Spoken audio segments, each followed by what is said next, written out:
Mumbo. Abike Jagaban. Hi fans. Hello everyone. How are you? Hi everyone. Hello AJ team worldwide. Good evening to you all that shares the same time with me. In the UK or Nigeria, we share the same time in that region. And for those of you that live outside those region, I'm saying hello to all my fans worldwide. To all AJ team worldwide, I welcome you all on this Facebook live chat with Abike Jagaban. Ìjayà gbogbo àwọn sọ̀rọ̀sọ̀rọ̀. À ń lébọ̀ lẹ́yìn Jagunlabi lára wájú Sisi Dọ́kàsì Ajagungbadé one Olú ọmọ Káfàtà tó ń sọ lọ́wọ́lọ́wọ́ tó ń dẹ̀ máa sọ títí láéláé. Ẹ̀yin tẹ́jẹ̀ thank you Ọláìláre. Àbíkẹ́ yín nìyẹn dáwọ́ ogun dúró of Manchester dáwọ́ tẹ̀ dúró. Àbíkẹ́ tó ń lébọ̀ lẹ́yìn tí Jagunlabi ẹ̀ ń lára wájú lọ ẹkùn ọkọ̀ Àṣàbí fúnra rẹ̀. Mo kí yín káàbọ̀ sórí ètò. I welcome you all on this segment. Thank you very much, Rutade. Thank you. I welcome you all. Oh, thank you, Naomi Omotayo. Thank you. Yes, your CEO is sexy. I'm right on my bed in my hotel room tonight. You know, it's quite massive. That's my bedroom. Bedroom one, no, I don't sell. I live in one. Yes, quite massive. So anyway, guys, I'm sitting on my bed here. It is more comfortable for me tonight. It's because of you guys that I decided to come back from where I went since the morning. That I need to come back to my hotel room to talk to you all tonight. I called for an emergency show. And the reason being, I want to believe a few of you must have been aware of that reason. I hope Iyala is online with me. I welcome you all, my wonderful admin. Thank you for doing a great job, my admin. To all AJ fans out there, kudos to you all. I love you all for the love, you know, displayed towards this show. Yeah, I welcome you all. Don't mind my voice. It's still a little bit croaky. It's not all about dancing tonight. I'm coming out for some serious issue. Yeah, there are lots of issues that needs to be addressed tonight. And, you know, once I have the urge to come out, I can't just suppress the urge until I deliver my message. So I welcome you all. Thank you very much for joining. Vini Omoya Jesu, my paddy. Thank you. Yes, so how I for do now? Omo rengbadu lo teli. If it on Pepi yi na nikan. Àbí bó ni. Àbíkẹ́ nìkan. Òun nìkan níyàwó gbogbo ayé. Òun yìí kan náà níyàwó K1. Òun níyàwó Yínká Ayéfẹ́lẹ́. Òun níyàwó Kọ́lá Olótù. Òun níyàwó gbogbo àwọn boys bẹ́ẹ̀ nìkan tó dóbìnrin fún náà nìyẹn. Ìyá gbogbo ayé ìyàwó gbogbo ayé ni mí. Èmi kan náà níyàwó babaláwo. Kí ni wọ́n lè fa bọ́dà mi ya. Bọ́dà mi wà accommodating ní ẹjẹ́ mọ́ ṣe ìyàwó gbogbo wọn why not. Bọ́dà mi wà intati ó fàyàtì. Wọ́n bàjẹ́ tì. Ẹjẹ́ ń ṣe ìyàwó gbogbo wọn lẹ́yìn yẹn nǹkan. Àwa yìí kan náà la fọ́ba. Àwa la fẹ́ joyè. And so fucking what? Stop the fuckery. Anyway, AJ team worldwide, I welcome you all on this segment. To my non-Yoruba speaking audience, I will beg you guys to please bear with me in case I switch to Yoruba longer than you expected. Just bear with me. It's gonna be more of Yoruba speaking tonight, so bear with me. To my Yoruba speaking audience, I want to tell you why I'm out here in Yoruba language. Mo lérò pé gbogbo yín lẹ ti rí gbogbo nǹkan tó ń ṣẹlẹ̀ lẹ́nu ọjọ́ mẹ́ta yìí. Kò yẹ kí n bọ́ta kí n wá máa rojọ́. Èmi sọ fún yín tàbí kẹ́ Jagaban wà on holiday. Èmi ò sí lára àwọn tó máa wà on holiday tí wọ́n mọ̀ pariwo yà. Ilé wa máa ṣe show lẹ́ẹ̀mẹ́wàá. Òótọ́ ni mo fẹ́ update yín, mo fẹ́ fún yín ní feedback everywhere I go. But I don't want anyone disturbing me with anything. But nígbà tán ti wá pè mí àwọn ọmọ AJ worldwide pé CEO, ní choice ju pé kó jáde ní alẹ́ yìí lọ. You just have to come out. Mo ló dáa. In jáde gbogbo bẹ́ẹ̀ bá ṣe fẹ́ náà ni màá jáde ní alẹ́ yìí sọ ẹ̀yin tèmi. Just ẹ má bínú o. Ó yẹ kí n pe hotel service ni. Kàn bá mi wá nǹkan kan kí n mọ̀ fi step down. Àmọ́ omi mi wà bí omi ló ṣe lálẹ́ yìí.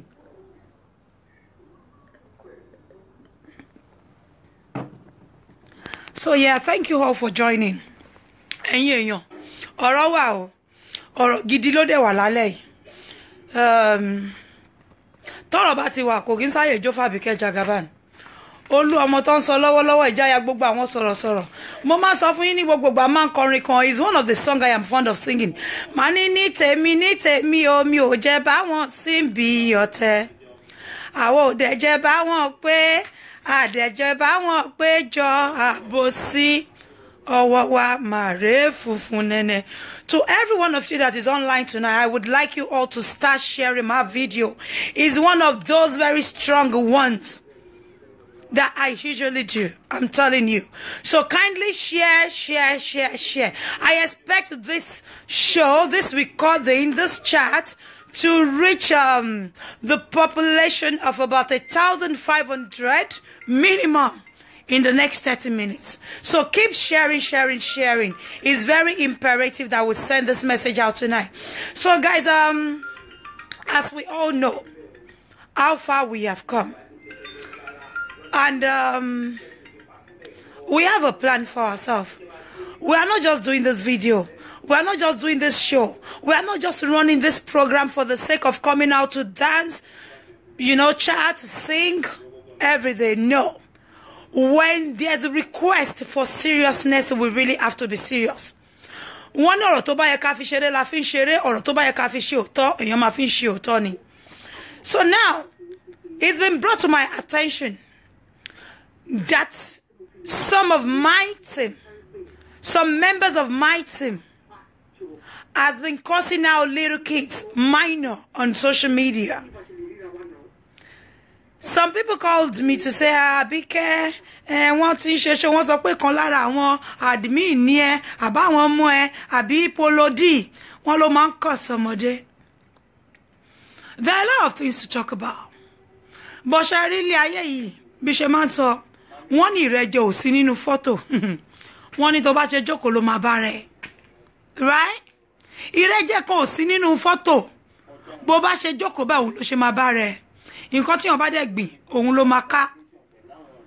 Ìgbà míì ìlù tí yàn máa ń lù fọ́tà báyìí, ó máa ń yí padà. Èèyàn máa ń jó sí fúnra rẹ̀, èèyàn ń gbà mí. Wàá lùlù yẹn fọ́tà báyìí ni gẹ̀gẹ̀gẹ̀gẹ̀ wà lóbo yóò tẹ̀ ló máa jó. You find yourself dancing to the tune of your beat.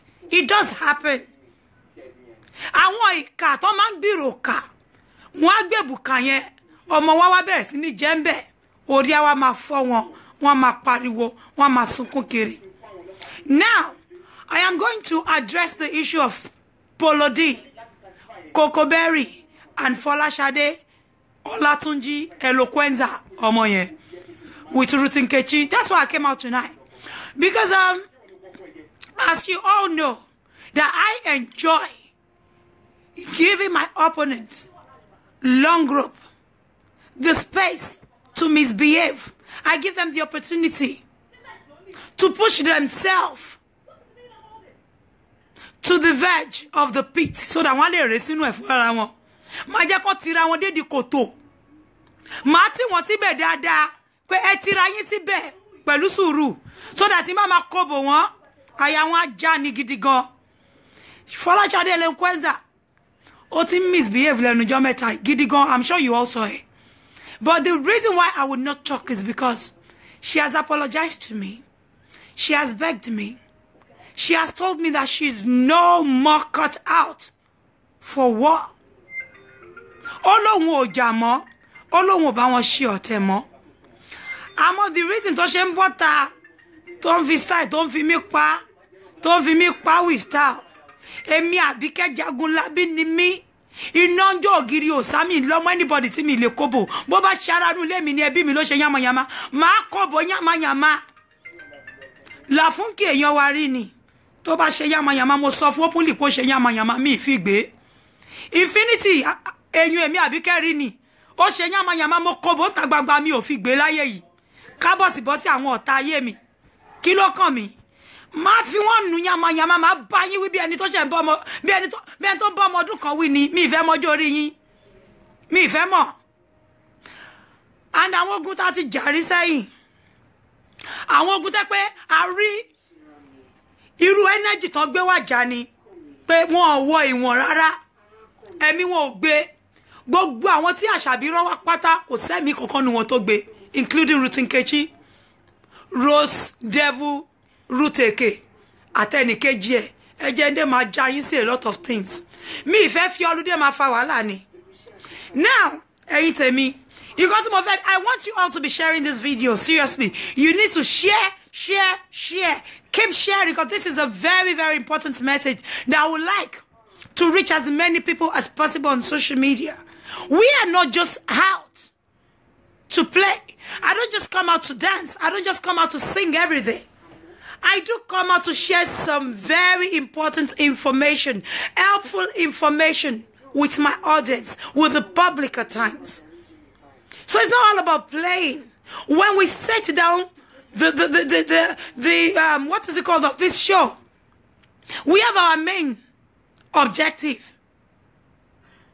So we have our aims, we have our objective that we set down on this program originally, which is to give our voice to the voiceless, to give confidence to those that does not have it. So if we have any of you that lacks confidence on this show, and you have regained it, now you can tell our audience or the public or the society out there what you have benefited on this show. That you happen to be a witness, a beneficiary of what we do on this show, which is giving confidence back to the timid.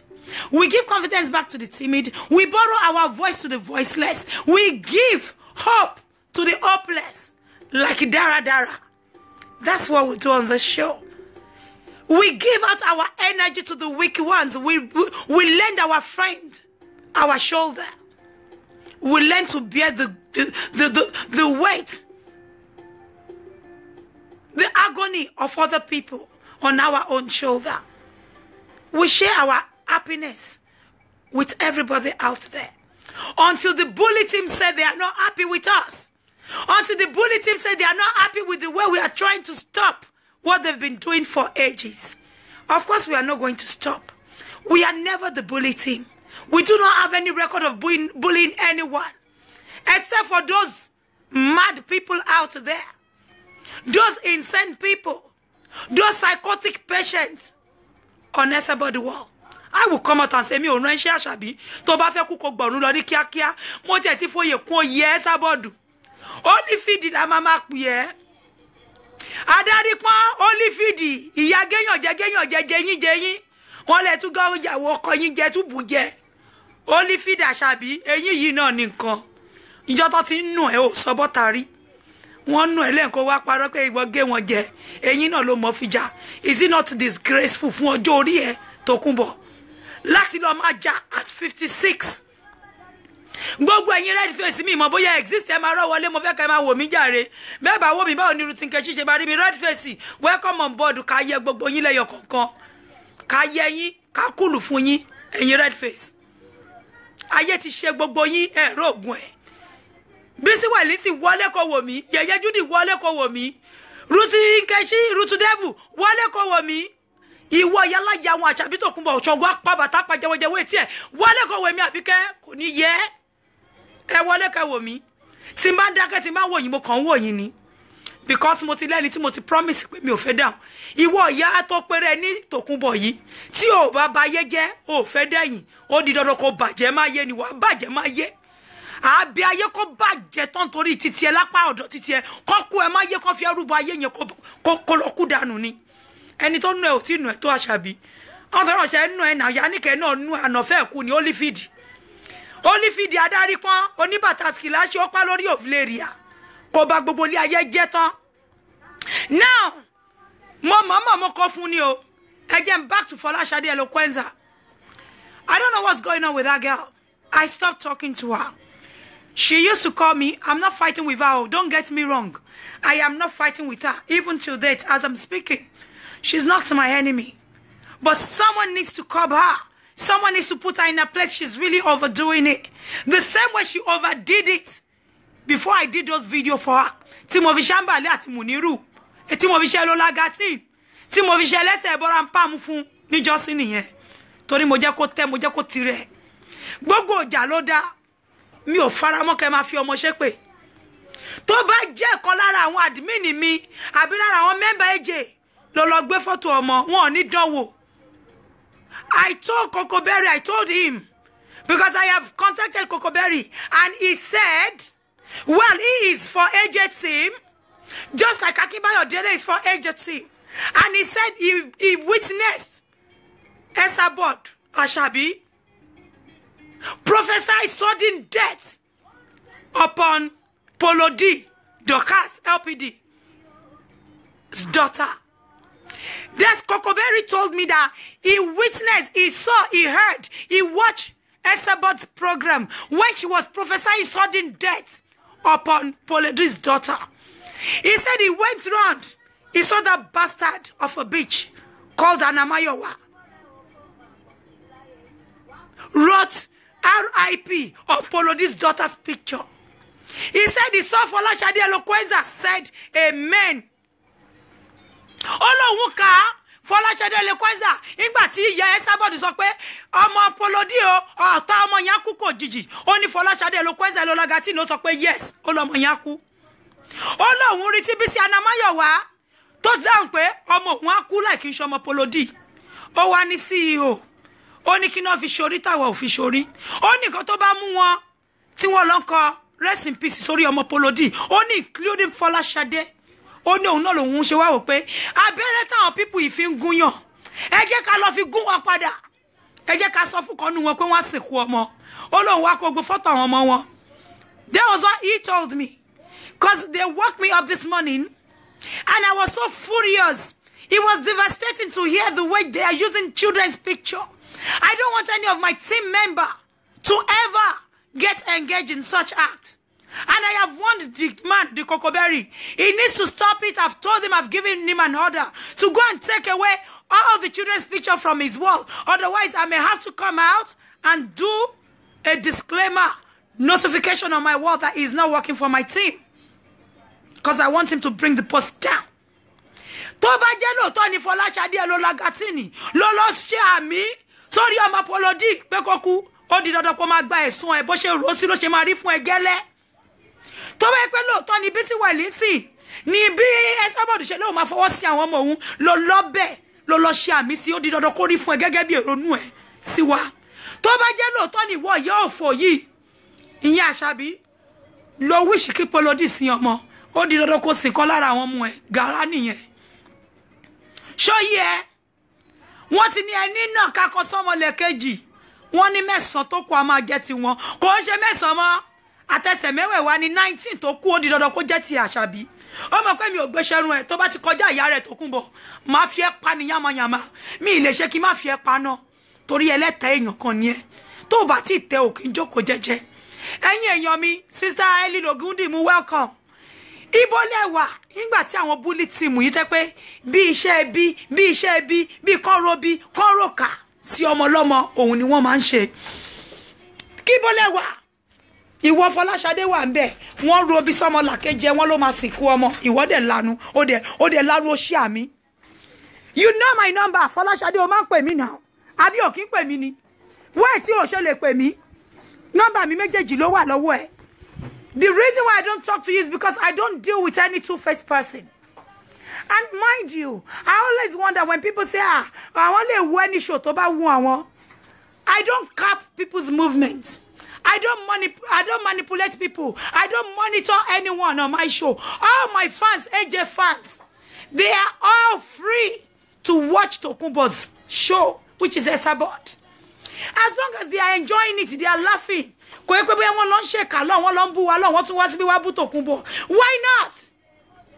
There should be freedom of movement on this cyberspace. I don't think I've ever had to call anybody that don't watch Esabod. Why would you watch Esabod?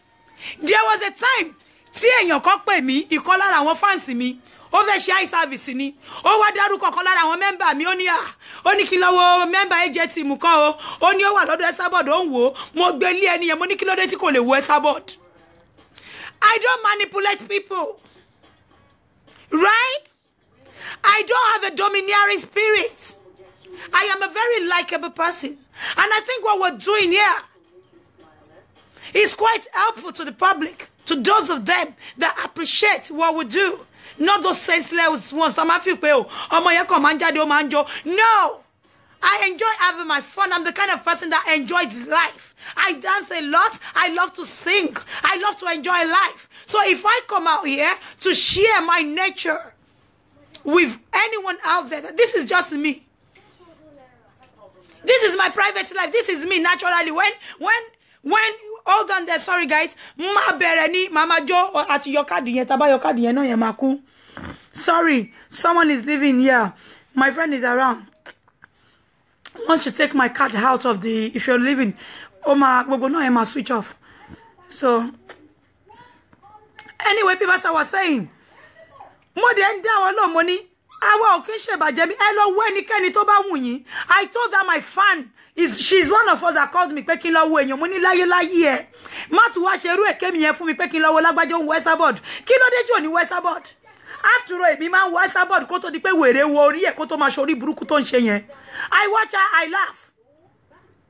Cause I do believe she's got some strength for that age. Ton se yama yama. So go ti were ban share no loja. A lot of people ama wo, wan ma reri. Èrò tẹ́rò bá wo wèrè onímọ̀ pé wọ́n wo òun pé òun sick ni. But tó bá rí pé rò pọ̀ lórí òun, a máa ṣe nǹkan yẹn sí, a máa ṣe sí. So I told her of never to come do eye service pé kí n má lọ máa wo èèyàn kan. Gbogbo yín bẹ́ ṣe pọ̀ tó yìí 1,006 online. Ẹ lọ Westerboard tẹ́ bá like nǹkan tó ń ṣe bẹ́ẹ̀. As long as tí ò bá ti ṣe pé, tí ò ṣe yàmàyàmà, tí ò parọ́.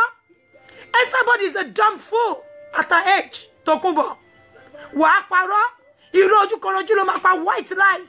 You misinform people. Of ewe coriander, ewe moringa, ewe mango, epo gbogbo of igbe wa marando oyibo.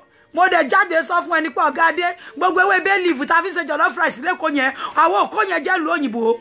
Kò gbé gbogbo scamming yẹn kò gbé lọ síwájú scammer ni ẹ now. Mo sọ mo jókòó tì. Ó lè ní ó ti ṣe ti pé the same way boy so ni pé mi wá gbé video ọ̀rẹ́ mi fún ẹ mi ò lè gbé video ọ̀rẹ́ mi fún ẹ o ṣe blog at anybody more o ti ẹ ní etiquette of profession o ní any professional ethics o bó ṣe ń blog tó bá ti ẹ wá ráwọn blogger òyìnbó gidi tí o mọ bó ṣe ǹjẹ́ orí Linda Ìkejì àbí Sẹ́ládìmọ́ kọ́kọ́ sí kan operate bí àṣírí bí títí ẹ rí ìwọ Westerboard yìí. The reason why mi ò ṣe lè kó ẹjẹ àti wa àti Fọláṣadé shit le bá dé, and I'm going to tell you straight away, Ṣadé mi ò bẹ jà but shit lo bá dé. I will tell you straight. Tó bá fẹ́ lọ mú agbára wá padà like you told me pé ó bá mi jà ó ti bẹ̀ mí mi ò ta sí ẹ rí mi lè rí ọmọ ẹ kọ́ lọ kọ RIP kí má bá ẹni tó kọ́ yẹn jà má bá wọn jà yamayama tán bá lọ kọrú ẹ̀ sórí ọmọ ẹ ẹnikẹ́ni tó bá ṣe kó lọ stop ẹ. I've won them and they don't do it in my team. Your team Fọláṣadé ọmọ ewé ni ẹ, you started it. Ọ̀rọ̀ tí ó kàn ẹ́ Fọláṣadé òun ló gbé ẹja síbi tó já sí yìí náà. Gbogbo ẹkún tó ń sùn tó ń bọ́ta lẹ́ẹ̀mẹ́wàá yẹn ṣòro pé Jésù sùn ni. Jésù ò sùn kò gbàgbé bó ṣe ṣẹlẹ̀. Ṣé Jésù òyìnbó ló ń pè ní àbí Jésù Agége? Ó ti wá pé Jésù ẹyọ kan tó wà lókè yẹn ló pé bàbá tó ní sẹ́ǹsì burúkú àrínúròde olùwòran kan. Gbogbo ariwo tó ń pa yẹn kò rán. Gbogbo èpè tó ṣe ń jọ́ sídà tó ń ṣe lórí èmi Àbíkẹ́ Jàgábá ìwọ Fọláṣadé tó wọ́n ń sọ tó ń lajú tó ń sọ pé Àbíkẹ́ kìíní kan ló máa rí fún ẹ. Ìjẹ́ pé yẹn ṣe lórí èmi Àbíkẹ́ ni wọ́n ní kọ̀rọ̀ kó sàn lára ọmọ ìyá jẹ́ wọ́n ní pípele ló fi ń pele sí èmi Àbíkẹ́ kọjá ẹni tí irú yín máa sọ̀rọ̀ òdì sí ṣọ̀gbọ́n apá bàtà pàjẹwẹjẹwẹ tí ẹ̀ kò sẹ́ni tó tóbi ẹnu gbogbo yín látòrí olórí yìí Tòkunbọ̀ títí dórí last one. Rutinkechi òun ló wẹ́jù. Rutinkechi ó fẹ́ bú mi ó bú mi Rutinkechi ó búyàn tó blọ́ọ̀kì èèyàn. You haven't got some guts bitch. Ó fẹ́ búyàn èmi mo fẹ́ bú ẹ̀sìn mo wá lọ korúkọ yẹ pé Rutinkechi ká da fún yàrá ìyá ẹ mo wá lọ síbi tó ti máa rí mo wá lọ blọ́ọ̀kì ẹnu ọ̀nà ṣé mo bú ẹ ìjà ọjọ́ nìyẹn náà. Ìwọ Rutinkechi ò kíjà tó bá fẹ́ bú mi call the shot nicely. Jẹ́ kí n rí nǹkan tó kọ́ máa block mi ó ti block mi náà ó máa block ìyá ẹ lórí Instagram ó wá ló ń bú mi ká yẹ kò ní kùlù fún gbogbo yín. Bú mi dáadáa gbogbo àwọn tí Rutinkechi slander ó bá ti slander wọn á block wọn. O slander Vini ọmọ ìyá Jésù o block ẹ o slander Ìgbàyílọ́lá Kọ̀kẹ́ o block ẹ o slander Àyìnkẹ́ Karó Àyìnkẹ́ o block ẹ o slander Àyìnkẹ́ Adé o block ẹ gbogbo àwọn tó slander pátápátá Rutinkechi. Why do you keep blocking them? Why do you keep blocking them? That's not the way to call a shot. If you want to fight, you want a response, a reaction from us, give us the chance, the privilege to read what you have posted, bitch. No, ṣílẹ̀kùn jẹ́ ká wọlé ká rí nǹkan tó kọ. You all are the bulletin tí gbogbo ayé dẹ̀ mọ̀. Ẹ wá bully. Ìwọ Fọláṣadé gbogbo ẹkún tó ń sún kiri yìí. Whoever tó bá pity ẹ mi mọ̀ wá ìtàn ṣe máa pity ẹ because no sensible person will see what you went through some months ago. And we came out to fight for you. I didn't just fight. You are not Omo Eje. Confirm you have never been Omo Eje. And I do not want you to be Omo Eje. So Timba gbọ́tà pé mo lè lọ ẹni tó wù mí. Who fucking cares who you watch? Tani Esabod. Nínú gbogbo èèyàn. Ìyà tó ti ṣépè fún. Ojoojúmọ́ tó ń tọrọ àṣìṣe bẹ́ẹ̀ l'àṣìṣe ń bá sí. Gbogbo ọjọ́ tó bá porúkọ èmi Àbíkẹ́ sí àṣìṣe.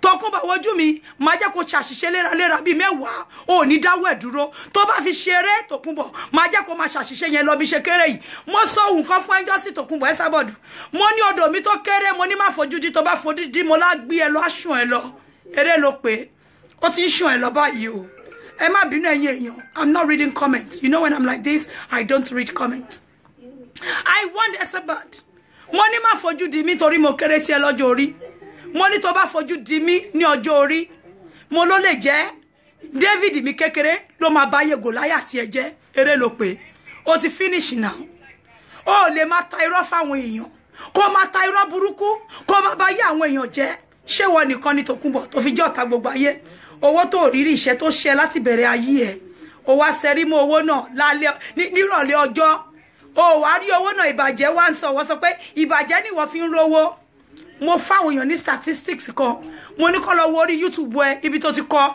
ègún rẹ̀ lórí Àbíkẹ́ ó gbé ègún rẹ̀ lórí kò ṣe mi o ègún ò lè sí lórí mi wàláhì mo máa sọ fún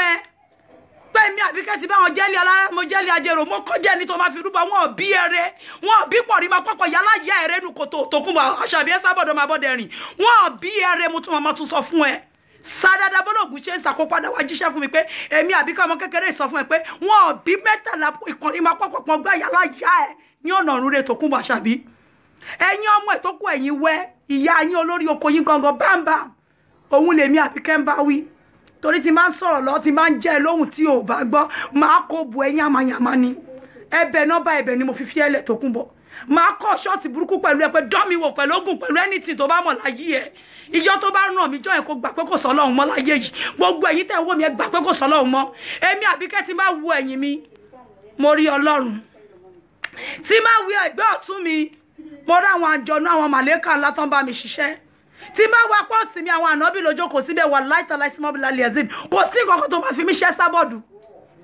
ajẹ́ ẹ̀ ọkàn dún kúrúkúrú ni kò sí wọ́n bí pọ̀rí máa pọ̀pọ̀ yálàjà pọ̀rí máa pọ̀ gbá ẹ̀rẹ̀ nínú kòtò ó lè fi mí ṣe anything tó bá jẹ́ tó lóògùn dé ni lọ́gbàgbé òṣì tútù ẹ̀dánù ọjọ́ orí kan náà fi ń ni what the heck wọ́n á máa bú gbogbo èèyàn wọ́n á máa gbé gbogbo èèyàn ṣépè ìwọ wọ́n á máa manipulate everybody aṣọ tó láwọn adétòrò kan ló rán iṣẹ́ kí ló kàn wá àtàwọn adétòrò ẹ̀yin lẹ́jọ́ mórí burúkú tẹ́jọ́ ń bá ká gbogbo nǹkan tẹ́ bá ṣe náà ni gbogbo yín máa ká but now to that girl called Fọláṣadé Elolagatin kí tó bẹ̀rẹ̀ pẹ̀lú ẹ̀ I'm giving you warning láyé ẹ̀ tó máa fi kú má generalize tó bá fẹ́ ṣépè sórí àwọn èjè mọ́ láyé ẹ̀ tí máa fún ẹ ní kìlọ̀ mo fún ẹ ní kìlọ̀ bọ̀ ni ẹ̀mí ẹ̀ ò ní gbé torí máa ọ̀dà wọn jáde fún ẹ ni máa ṣí wọn lẹ̀ gidi máa kọ̀lù ẹ̀ bá gbága wọ́ lórí Fọláṣadé Elolagatin gara ni mo sọ fún ẹ yẹn máa kọ̀lù ẹ̀ fún ẹ lórí ìwọ nìkan máa ní ìwọ nìkan tó bá fẹ́ kú kó lọ kú mi ò ṣe ọ̀tẹ̀ ẹ̀ o you know my number tó bá fẹ́ ṣàbòsí ẹ̀ ó bàbá ẹ máa ń pè mí tó máa ní àti Àbíkẹ́ ẹ̀ kí n gbé fóònù irú àbòsí wo ló ń bá ká ṣe bí ẹ̀ṣẹ̀ ẹyọ kan òun ló ṣe ẹyẹ Esabod yìí ń jọ sí ẹ̀ṣẹ̀ wo ló ṣe Esabod ó ní olóbi Àbíkẹ́ what did she do to you she called the shot of you pé kọ́ bá òun kọjú ìjà sí ọmọ Fọláṣadé Elolagatin ó ní gbogbo ẹ̀yin ọmọ ewé ó ní mo pàṣẹ fún yín pé kẹ́ padà lẹ́yìn Fọláṣadé Elolagatin ní èní yìí ó ti gbàgbé ni àwọn ò gbàgbé nǹkan tó ṣe nìyẹn ó ní kàn ṣe kí ni ó ní kí gbogbo wọn padà lẹ́yìn ẹ̀ nígbà tó pàṣẹ yẹn tó kí ló tún ṣe ó ní ẹnikẹ́ni ó ní wọn gbọ́dọ̀ patronize ẹ mọ́ lórí kíní women empowerment women shit tó ló ń ṣe how can you forget that so soon àwa bọ́ta nèmi ọmọ èjè mo sọ fún àwọn tèmi mo ní kó support ẹ do you know how many of my team came to join you kójú má bàa tiẹ̀ lásìkò tí yẹn fi ẹ̀ṣẹ̀ sí ni I deliberately ordered my team to support you so that you wouldn't be put to shame. Who cares whether you watch me? Who are you? Tanya? I can watch Mommy Esabod. Elesini ya Esabod. Yelesini. Elelejani. Buki Jesse ole joko ko na wasi. Gbogbo yi te pe mami.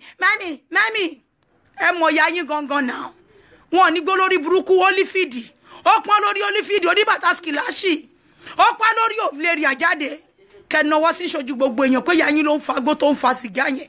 Ìyá tí gbó tó ti jẹ fún àtẹ̀dọ̀ ẹ̀. Ìyá yín tó mú alábùkún tó mú gbáná tó lòun mú alábùkún lórí show. Ẹlẹ́sìn oníbàjẹ́. Ogbo bàjẹ́ náà ló ti fi bá yá àwọn ọmọ ẹ̀ jẹ́. Ó níyì ilé ò níyì lóko. Àṣejù ẹ Tókunbọ̀ Àṣàbí tó ṣe títí ní Dublin. Tí ò fi rí ẹyẹ kó wá support ẹ fún birthday ó wá rò bóyá àwọn ará London tó dára dé kí ló ṣẹlẹ̀ ó kọ́ bàbá àbùkù ní lọ́wọ́ wọn àwa ń jó fún ẹ̀nà ní máa jó lọ́mọ òun wẹ̀yìn máa jó lọ́mọ òun wẹ̀yìn rẹ̀ Olifidi Àṣàbí o máa jó lọ àwọn wẹ̀yìn rẹ̀ ìyá Oníbàtà Skilashi olójú pípọ́n Mr. Jiggy Jaga máa jó lọ àmì wẹ̀yìn ìwọ láyé tí ẹ báyìí ẹ̀sìn ló bá bọ̀ bẹ́ẹ̀ dé tó ṣe ìwọ tó lò ní how many followers lórí Facebook how many people attended your birthday already on 150 is that not shameful enough for you is that not humiliating enough for you is that not embarrassing enough you should shut the fuck up koloku dànù stop the fuckery káyé ìyá wálé ta ni ìwọ tó jókòó bí ọba àdún tó ló ń pàṣẹ àbó lórí burúkú ni àwọn sàsí ẹni àsàsí ti mú ẹ náà Tókunbọ̀ sórí àwọn Fọláṣadé tó lọ ń kórora yẹn kò ní funny serious Fọláṣadé ti ṣe rí ó tẹ́ ni wọ́n wá ní Fọláṣadé madam kò ní òun ò fẹ́ bẹ́ẹ̀bẹ́ o kò wò òun kóun bẹ́ẹ̀bẹ́ o àwọn kan lórí èmi ò gbọ́ mi fẹ́ gbọ́ but mo wá ja ẹni wọ́n ní seriously Fọláṣadé I am not in support of anybody writing RIP on the picture of your daughter. But remember, the same thing has been done to Polo D. And you were right there on Esabod's wall without objecting that move. You never said a thing, but no, this is not fair. No matter Iruja, Toba, Maba Polo Dija, Folashade, why are you in support of her daughter's death prophecy from Esabod? Why did you say amen? Why did Mommy Anamayawa say amen? Why did you all said the big amen to Polo D's daughter's sudden death? Oyinkansola will not die. And you call it she die. Ìjọ tí ìyá àti bàbá ẹ̀ wọnú ilé tó lọ sun onu ẹ̀. Ọlọ́run nìkan ló mọ̀ kò sí ẹ̀dá kẹta ńbẹ̀. Bí bẹ́ẹ̀ kò sẹ́ni tó máa rí ìdí ọmọ yẹn. Ọlá pé kò sí èèyàn kẹta ńbẹ̀ ìjọ tí ìyá àti bàbá ẹ̀ tí Polo D àtọkọ ẹ̀ tó lọ sun orun ọmọ yẹn. Tó láti prophesy death lé lórí. Iṣẹ́ ọwọ́ gbogbo yín ló máa ṣàdúrà fún yín. Ẹni máa gbé kó sínú yín lóòótọ́. Bẹ́ẹ̀ bá ṣe dáadáa. Ní gbé àmọ́ tẹ́ bá ṣe láàbúrò di dandan kẹgbé gbogbo orí kan níyàn yan jẹ gbogbo orí dẹ̀ kan níyàn máa sàsí mind you ẹ máa wojú ẹ kàn wojú èmi àbí kẹ́ bí ó ṣe bọ̀tá o ẹ mọ̀ pé ìyàwó babaláwo lèmi máa jáde tán fún yín ni kò ní yí àwọn tó ń ṣe oògùn fún Tókunbọ̀ ibo ló ti láǹjẹ ewé kọríándà olórí burúkú tó lọ́ka 7 book of Moses fáwọn fi gbá wà mọ́ra àwọn wo làwọn Adétòrò tó gbójúlé ta ni wọ́n kí náà já àwọn dà àwọn dà ìwọ iná ló bú Akeem àti Bánkẹ́ Adétòrò ìwọ ló finish gbogbo ayé wọn àwọn olówó tó ń pè lẹ́nì ta ló finish wọn Tókunbọ̀ ibi tá wà dé o tó ti play gbogbo nǹkan tí stepmother Bukky Jesse Bukky ẹ̀yin nàchọ́ ẹ̀yin grumpam ẹ̀yin gòrò ẹ̀yin nàchi ẹ̀yin dùmbà òbódùmbẹ̀m ibi tá wà dé tó ti ká gbogbo nǹkan tí stepmother sọ láti America. Oh, what a member I knew. I'm not going to read this out. I would rather call her behind the show. But Bukky, love best stepmother, I've been koko. He said, kilo she, o ka gbogbo ẹ jáde ní Tókunbọ̀. O ní Bukky Jesse. Ìwọ ló mọ nǹkan tó wí, kò dà pé wà wo ọmọ yìí go da. Kilo ṣe fún. So what kind of mentor are you? What kind of mentor are you? I want to know. So kí Fọláṣadé tó bọ́ta, ẹ sọ fún kó lọ reminisce. She has probably lost it somewhere. She needs to travel back. And remember our impact, our input in what that woman did to her some few months ago. We redeemed your image. We redeemed your image. We called you back with love, even though we do not want you to be one of us. I personally, for Folashade, if I could join my agency, because integrity, to reliable. Let me just tell you straight away. I have forgiven you like I told you. But I do not want any further disagreement, argument, or fight between you and I. And that is why you need to maintain your seat, your boundary as your boundary. Don't cross the line with me. If you cross the line with me, you will regret doing so. I'm not joking. I'm not threatening you. You know what I can do. Oh my God, Timba ni ko against here, Timba ni ko against here. Ekpe mi eje kin jade de olopa lohun. Tell me, kini yama yama to nse yen? Do I look like Polodi? Why are you mentioning my name, Folashade Elolagati? Oya were ni. You need to stop it, girl. I'm not joking now. But sure, nítorí tèmi, o mo pe tí ma pe bí èyàn yokan, àwọn 1 million a jáde ni. Ìgbà tí ìyá ẹ Esabod sọ fún enjo si Ọlọ́hun ma padà lẹ́yìn ẹ Folashade. Ó padà lẹ́yìn ẹ. Ó wà nọ́ọ̀sì gbogbo àwọn ẹmọ ewé. Ìgbà tó padà lẹ́yìn èèyàn mélòó lókù tó ń wù ẹ́? Èèyàn 90, èèyàn 42, èèyàn 150 lókù tó ń wù ẹ́. Gbogbo garagara tó ń ṣe jọ sí èmi làbí kẹ́fín kérò jọ. Mi ò lè fi ẹ́ kérò jọ. I don't need you. Mo mama fún ẹ ní distance. I deliberately keep you at arm's length, Folashade Eloquenza, because I can see you are unstable. Oh, get bearings there. Seriously. And I don't want people like that in my team. You can never work for me. Even for the people that works for me, they know me very well. That can be highly secretive. That's the kind of leader I am. We are voice to the voiceless.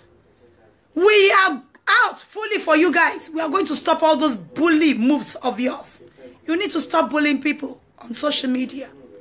Anamayowa, Ibelowa, Bolaji Ekin, Yeye Judy, Ìyàwó Hausa, Ìyàwó gbogbo ayé, Olóbò pọ̀nkan, ìwọ náà mọ́ra ẹ̀, gbogbo yín mọ́ra yín gbogbo òṣìtẹ́ ń bá ká, Àbíkẹ́ ọkọ yálà yà yín Àṣàbí ni wọ́n bí yín re. Tèmi Àbíkẹ́ bá ń bọ̀, wọ́n ní wẹ̀yìn ẹ̀ wò, bó lọ́mọ ogun, tí ń bá wẹ̀yìn mi bí ọmọ mi bí 1 million. Àwọn ọmọ tó nàka sí, àwọn ọmọ tó rí wọ́n pé tán ní làákàyè. Ǹjẹ́ rí any of my own team kó di camp lórí? We have Sister Eileen, Nurse Eileen Ogundimu here. Why? She has come to realize that she is in the wrong team. She has seen what you people are up to. She has experienced it as a person. And she has made the decision that the way forward for her is to decamp from that bully team and come to this no cyber bully team. For some reason best known to her. I never instigated her to come. Something must have prompted it. Ask her, she's online. Sister Eileen, something must have prompted it. She has discovered that you people are bully. And she does not want to belong there. And that is why she's back to us. And we welcome her. Beshen bully yo, beshen shaye, kono shen shaye. Ruth Nkechi, ó ti gbé àwọn ọmọ tèmi Àbíkẹ́ síbẹ̀. Ruth Nkechi put my children's picture there long ago. She pick on everybody's picture. Eyin nacho, eyin brumpam, eyin bayege. Eyin na gbé gbogbo information àwọn oríṣiríṣi ẹni ẹlẹ́ni ní London. A gbé wọn síbẹ̀. Gbogbo èèyàn lẹ ń bully. Tẹ́ bá ti ríyàn mọ́yàn ní party, the next thing pé kẹ́ gbé gbogbo àwọn èèyàn tẹ́ bá rí mọ́yàn, bóyá lórí picture, orí Facebook ni o, àbórí Instagram, even minors. Next thing ẹ lọ blog wọn. Kíni ìyá yín, kíni ìgbà yín Lọlá Àkànkẹ́ ṣe fún?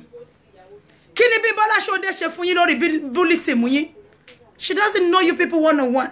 Everybody tí Bukky Jesse, ẹ̀yin Brumpam, ẹ̀yin Bayege, Fẹ́yìn Dókòlù of Manchester, Bayege, tó máa bá yá àwọn ọ̀rẹ́ jẹ́ kiri lórí social media. Gbogbo ẹni tó bá ti bá jà pátápátá, òun lè máa lọ gbé fún Àṣàbí. Ìyá olóṣù olójú bá ń dẹ́rù bọmọ, olórí ibú, adarí pọ́n, Holyfield, ẹ lọ gbé fún ẹni kó bá yín bully ẹ̀. Ṣáyé lẹ̀ ń ṣe yẹn ni. Ẹ dá àwòdì jẹun èpè sanra. Kí lẹ rò pé ń ṣe? Ẹ̀rẹ́ ní bá yín wé mi Àbíkẹ́ wá bọ́ta mo wá bá yín wí. Ẹ wá ń ṣe yamayama. Ká yẹ gbogbo tíìmù yín pátápátá. Èmi ò kúlù o. Mi ò gbéṣẹ́ ran yín rárá. I'm only out to advise you all. Kẹ́kẹ́ tí ọwọ́ ọmọ yín báṣọ.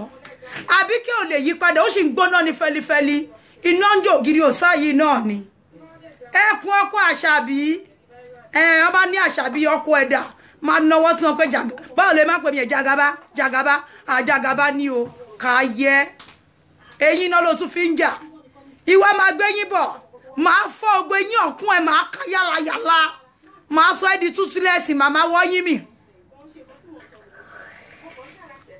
wo wọn ọ̀nà ẹ tó ìyàwó Gaddafi kò mọ bá ṣe nọrú yín ni ibi tó yẹ kó ti nọrú ẹ yọkùn àtàkì tó bá fún ẹ ò ní yé wọn ọmọ òyìnbó ń jà bẹ́ẹ̀ tó bá jẹ́ ìgbò lọ́mọ òyìnbó fẹ́ fún ẹ ní ìgbò lójú bóyá o máa gé ní bàbá kọ́ọ̀tì lórí búrò ẹ ní òní gbàgbé tó máa fi kú ìwọ ló ń géyàn jẹ àbí wèrè ní àwọn olóńgé jẹ tí wọn ọ̀sẹ̀ nígbò kan fún ẹ ní bàbá ẹ̀ṣẹ̀ burúkú gbogbo eyín ẹ wọ́ lulẹ̀ lójú ẹsẹ̀ káwọn gàdíjọ gbé yín bẹ́ẹ̀ ìwọ ìyá òfò ọba ayéjẹ́ yìí upper court ló lè ṣeṣẹ́ àmọ́ ọ̀sán yìí ti dáhùn ó ná wọn mọ̀pù lórí ọ̀rọ̀ yín lọ́wọ́ ó lẹ́ṣẹ̀ tó máa lù ẹ́ pa àwọn ẹ̀ṣẹ̀ tó máa ń pààyàn wọn ló wà ní stadium ibi tó ti ń ṣe kíni tó ti ń ṣe exercise tí a bàjẹ́ tán ní Àṣàbí àwọn ọmọ ẹrí Tókunbọ̀ Àṣàbí ọba ayéjẹ́ ni ẹ́ so to you Fọláṣadé Eloquenza Elo Lagatini èmi ò tí parí gbogbo fídíò ẹ o ó wà mí tí mo ṣe sí gbogbo fídíò tẹ́rọ pẹ́ tì at least wa àti jésè nǹkan tí mo lè upload ní pẹ̀lú speed prum kò sí nǹkan tó máa ṣe sí gbogbo nǹkan tí aláya wọn tó ti fún ẹ nǹkan tó lè upload ní lórí ìṣẹ́jú kan kí lẹ gbójúlé ọ̀rẹ́ mi kí lọ gbójúlé tómi ṣe bí ọlọ́ba Fọláṣadé kí lọ gbójúlé tómi ṣe bí ọlọ́ba ayé wọ́n ní ẹ̀ṣẹ̀ ọ̀pààyàn lójú ẹ rí èébú ọ̀pààyàn lójú ẹ rí èébú mami èébú ń pààyàn dànù gàrà ni ó ṣọ́jú. I'm warning you ààrẹ òde gbà tọ́n bá ti bú eléèbú kan ó máa jáde nílé mẹ́wàá ó lè jáde 40 times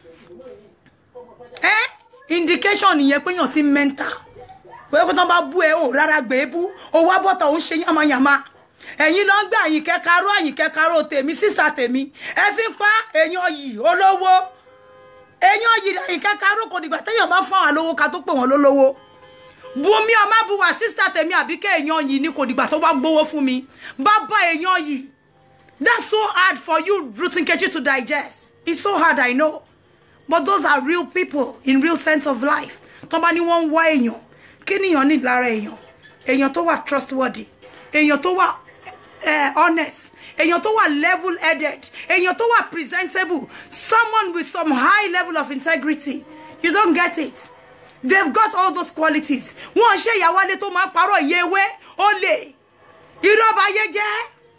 Mo sọ fún ẹ mo ní irọ́ dẹ̀ṣẹ̀ irọ́ dìyà mo fún ẹ lórí kankan lórí kíní bóyá àwọn òun screenshot ẹ wá bẹ pé ìyàwó alẹ́ irọ́ ti dìyà fún ẹ báyìí irọ́ ti mẹ́ṣẹ̀ wálé irọ́ kó yà wọlé fún ẹ mo fún ẹ lórúkọ tuntun tó ti yí ẹ ọpọ́n lórí adarí pọ́n olífìdì ìyá onískìlà ṣì lẹ́sẹ̀ gbogbo bá má ṣe mú ẹ náà ló máa yí wọn bóró ló máa mú wọn bóró irọ́ bá tiẹ̀ jẹ́ Àṣàbí gbogbo ọjọ́ táwọn ọmọ ẹ bá ti ń bọ́ta wà láì wà máa forí kò ní mo máa fi ẹ̀nù ní yàmàyàmá mi ì lè bá Ṣadé wí kí má bẹ̀ wí mi ò lè bá Jésè wí kí má bẹ̀ wí máa bá ẹ wí tilétilé kò ní sunwọ̀n fún ìyá ẹ lọ́lọ́run ayé bàbá ẹ Abọ́dẹrìn kò ní tù fún Rufus bàbá ẹ olórí burúkú ọmọ bàbá onídùúrù ìwà máa pèèyàn kan lákàgàn ní gbogbo ẹ ṣebí dùrù yìí náà ni bàbá alákùyà aláya bàbá rẹ ló tẹ̀lú sí dọ́nà ọ̀run ṣé bàbá ẹ rí ṣe iná máa pa àwọn Abọ́dẹrìn ìwọ náà máa dá àwọn Abọ́dẹrìn olórí burúkú wo abárọ̀rìn abóníṣẹ́rìn abólórí búrìn òun ni orúkọ títí ẹ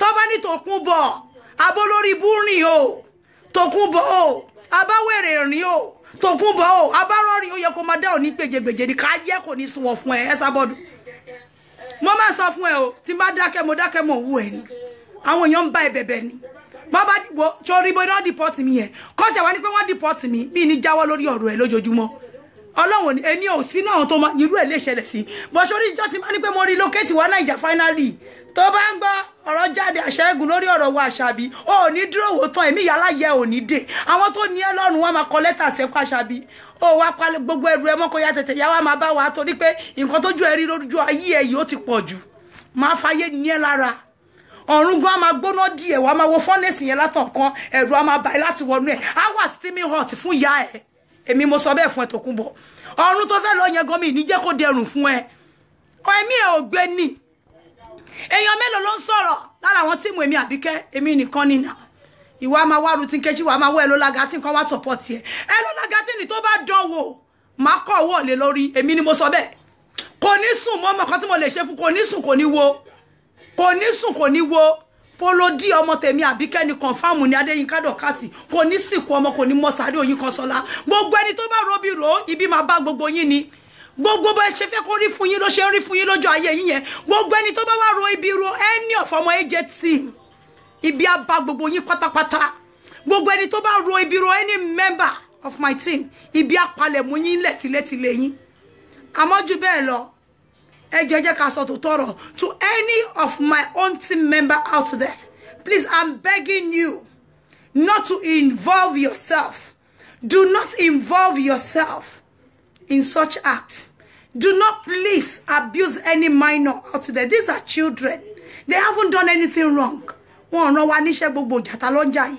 wọn ti ẹ mọ̀ bóyá wà ń bá yàn jà ẹjọ́ mo bẹ̀ yẹn má pẹ̀lú ọbọ wọn jáwúrà gbogbo ẹni tó bá tọrọ orí bú nínú wọn ẹ jẹ́ kó rí bú yẹn bá wọn ká lè wà justified bí wọ́n ṣe bí Anna Mayowa Bisi Wellington ẹ rí pé yẹn máa sọ pé òun máa sìnkú ọmọ ni ẹ jẹ́ kó fẹ́nu rẹ̀ tọrọ kó dẹ̀ rí bẹ́ẹ̀ fún ẹ yẹ má dá lóhùn tó bá ti sọ ẹni Anna Mayowa o Bisi Wellington kó rí fún ẹ gẹ́gẹ́ bí èrò nú ẹ sí gbogbo AJ team ẹ̀yin máa pè mí lákúṣe mi tálákà máa ní àṣọgbọ́ àpábàtà kò ní dáa fún yín ta ló ń jẹun tájà yín jùrù ẹnu òṣè èmi ò ṣe Bukky Jesse olóṣì onígbèsè wọ́n ní kò sí gbèsè tí ò lè jẹ wọ́n láfi kó máa yáwó kiri olórí burúkú ìwọ tó ń fagídí ṣe big girl asọ̀tàn yí Àṣàbí oníbùkì bó ṣe pé Fọláṣadé Elola Gatin ní mọ́gùlù ń jọ sí nìyẹn mo sọ fún ẹ pé kí ló ń jẹ́ mugu define ẹ̀ fún mi.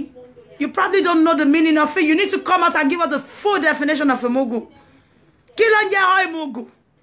Ìwọ Àṣàbí, ọmọ ọ̀ràn kí ọmọ ojú ọ̀rọ̀ lárí, olórí ibo pa lórí òfìlérí, oníbàtà skilashi.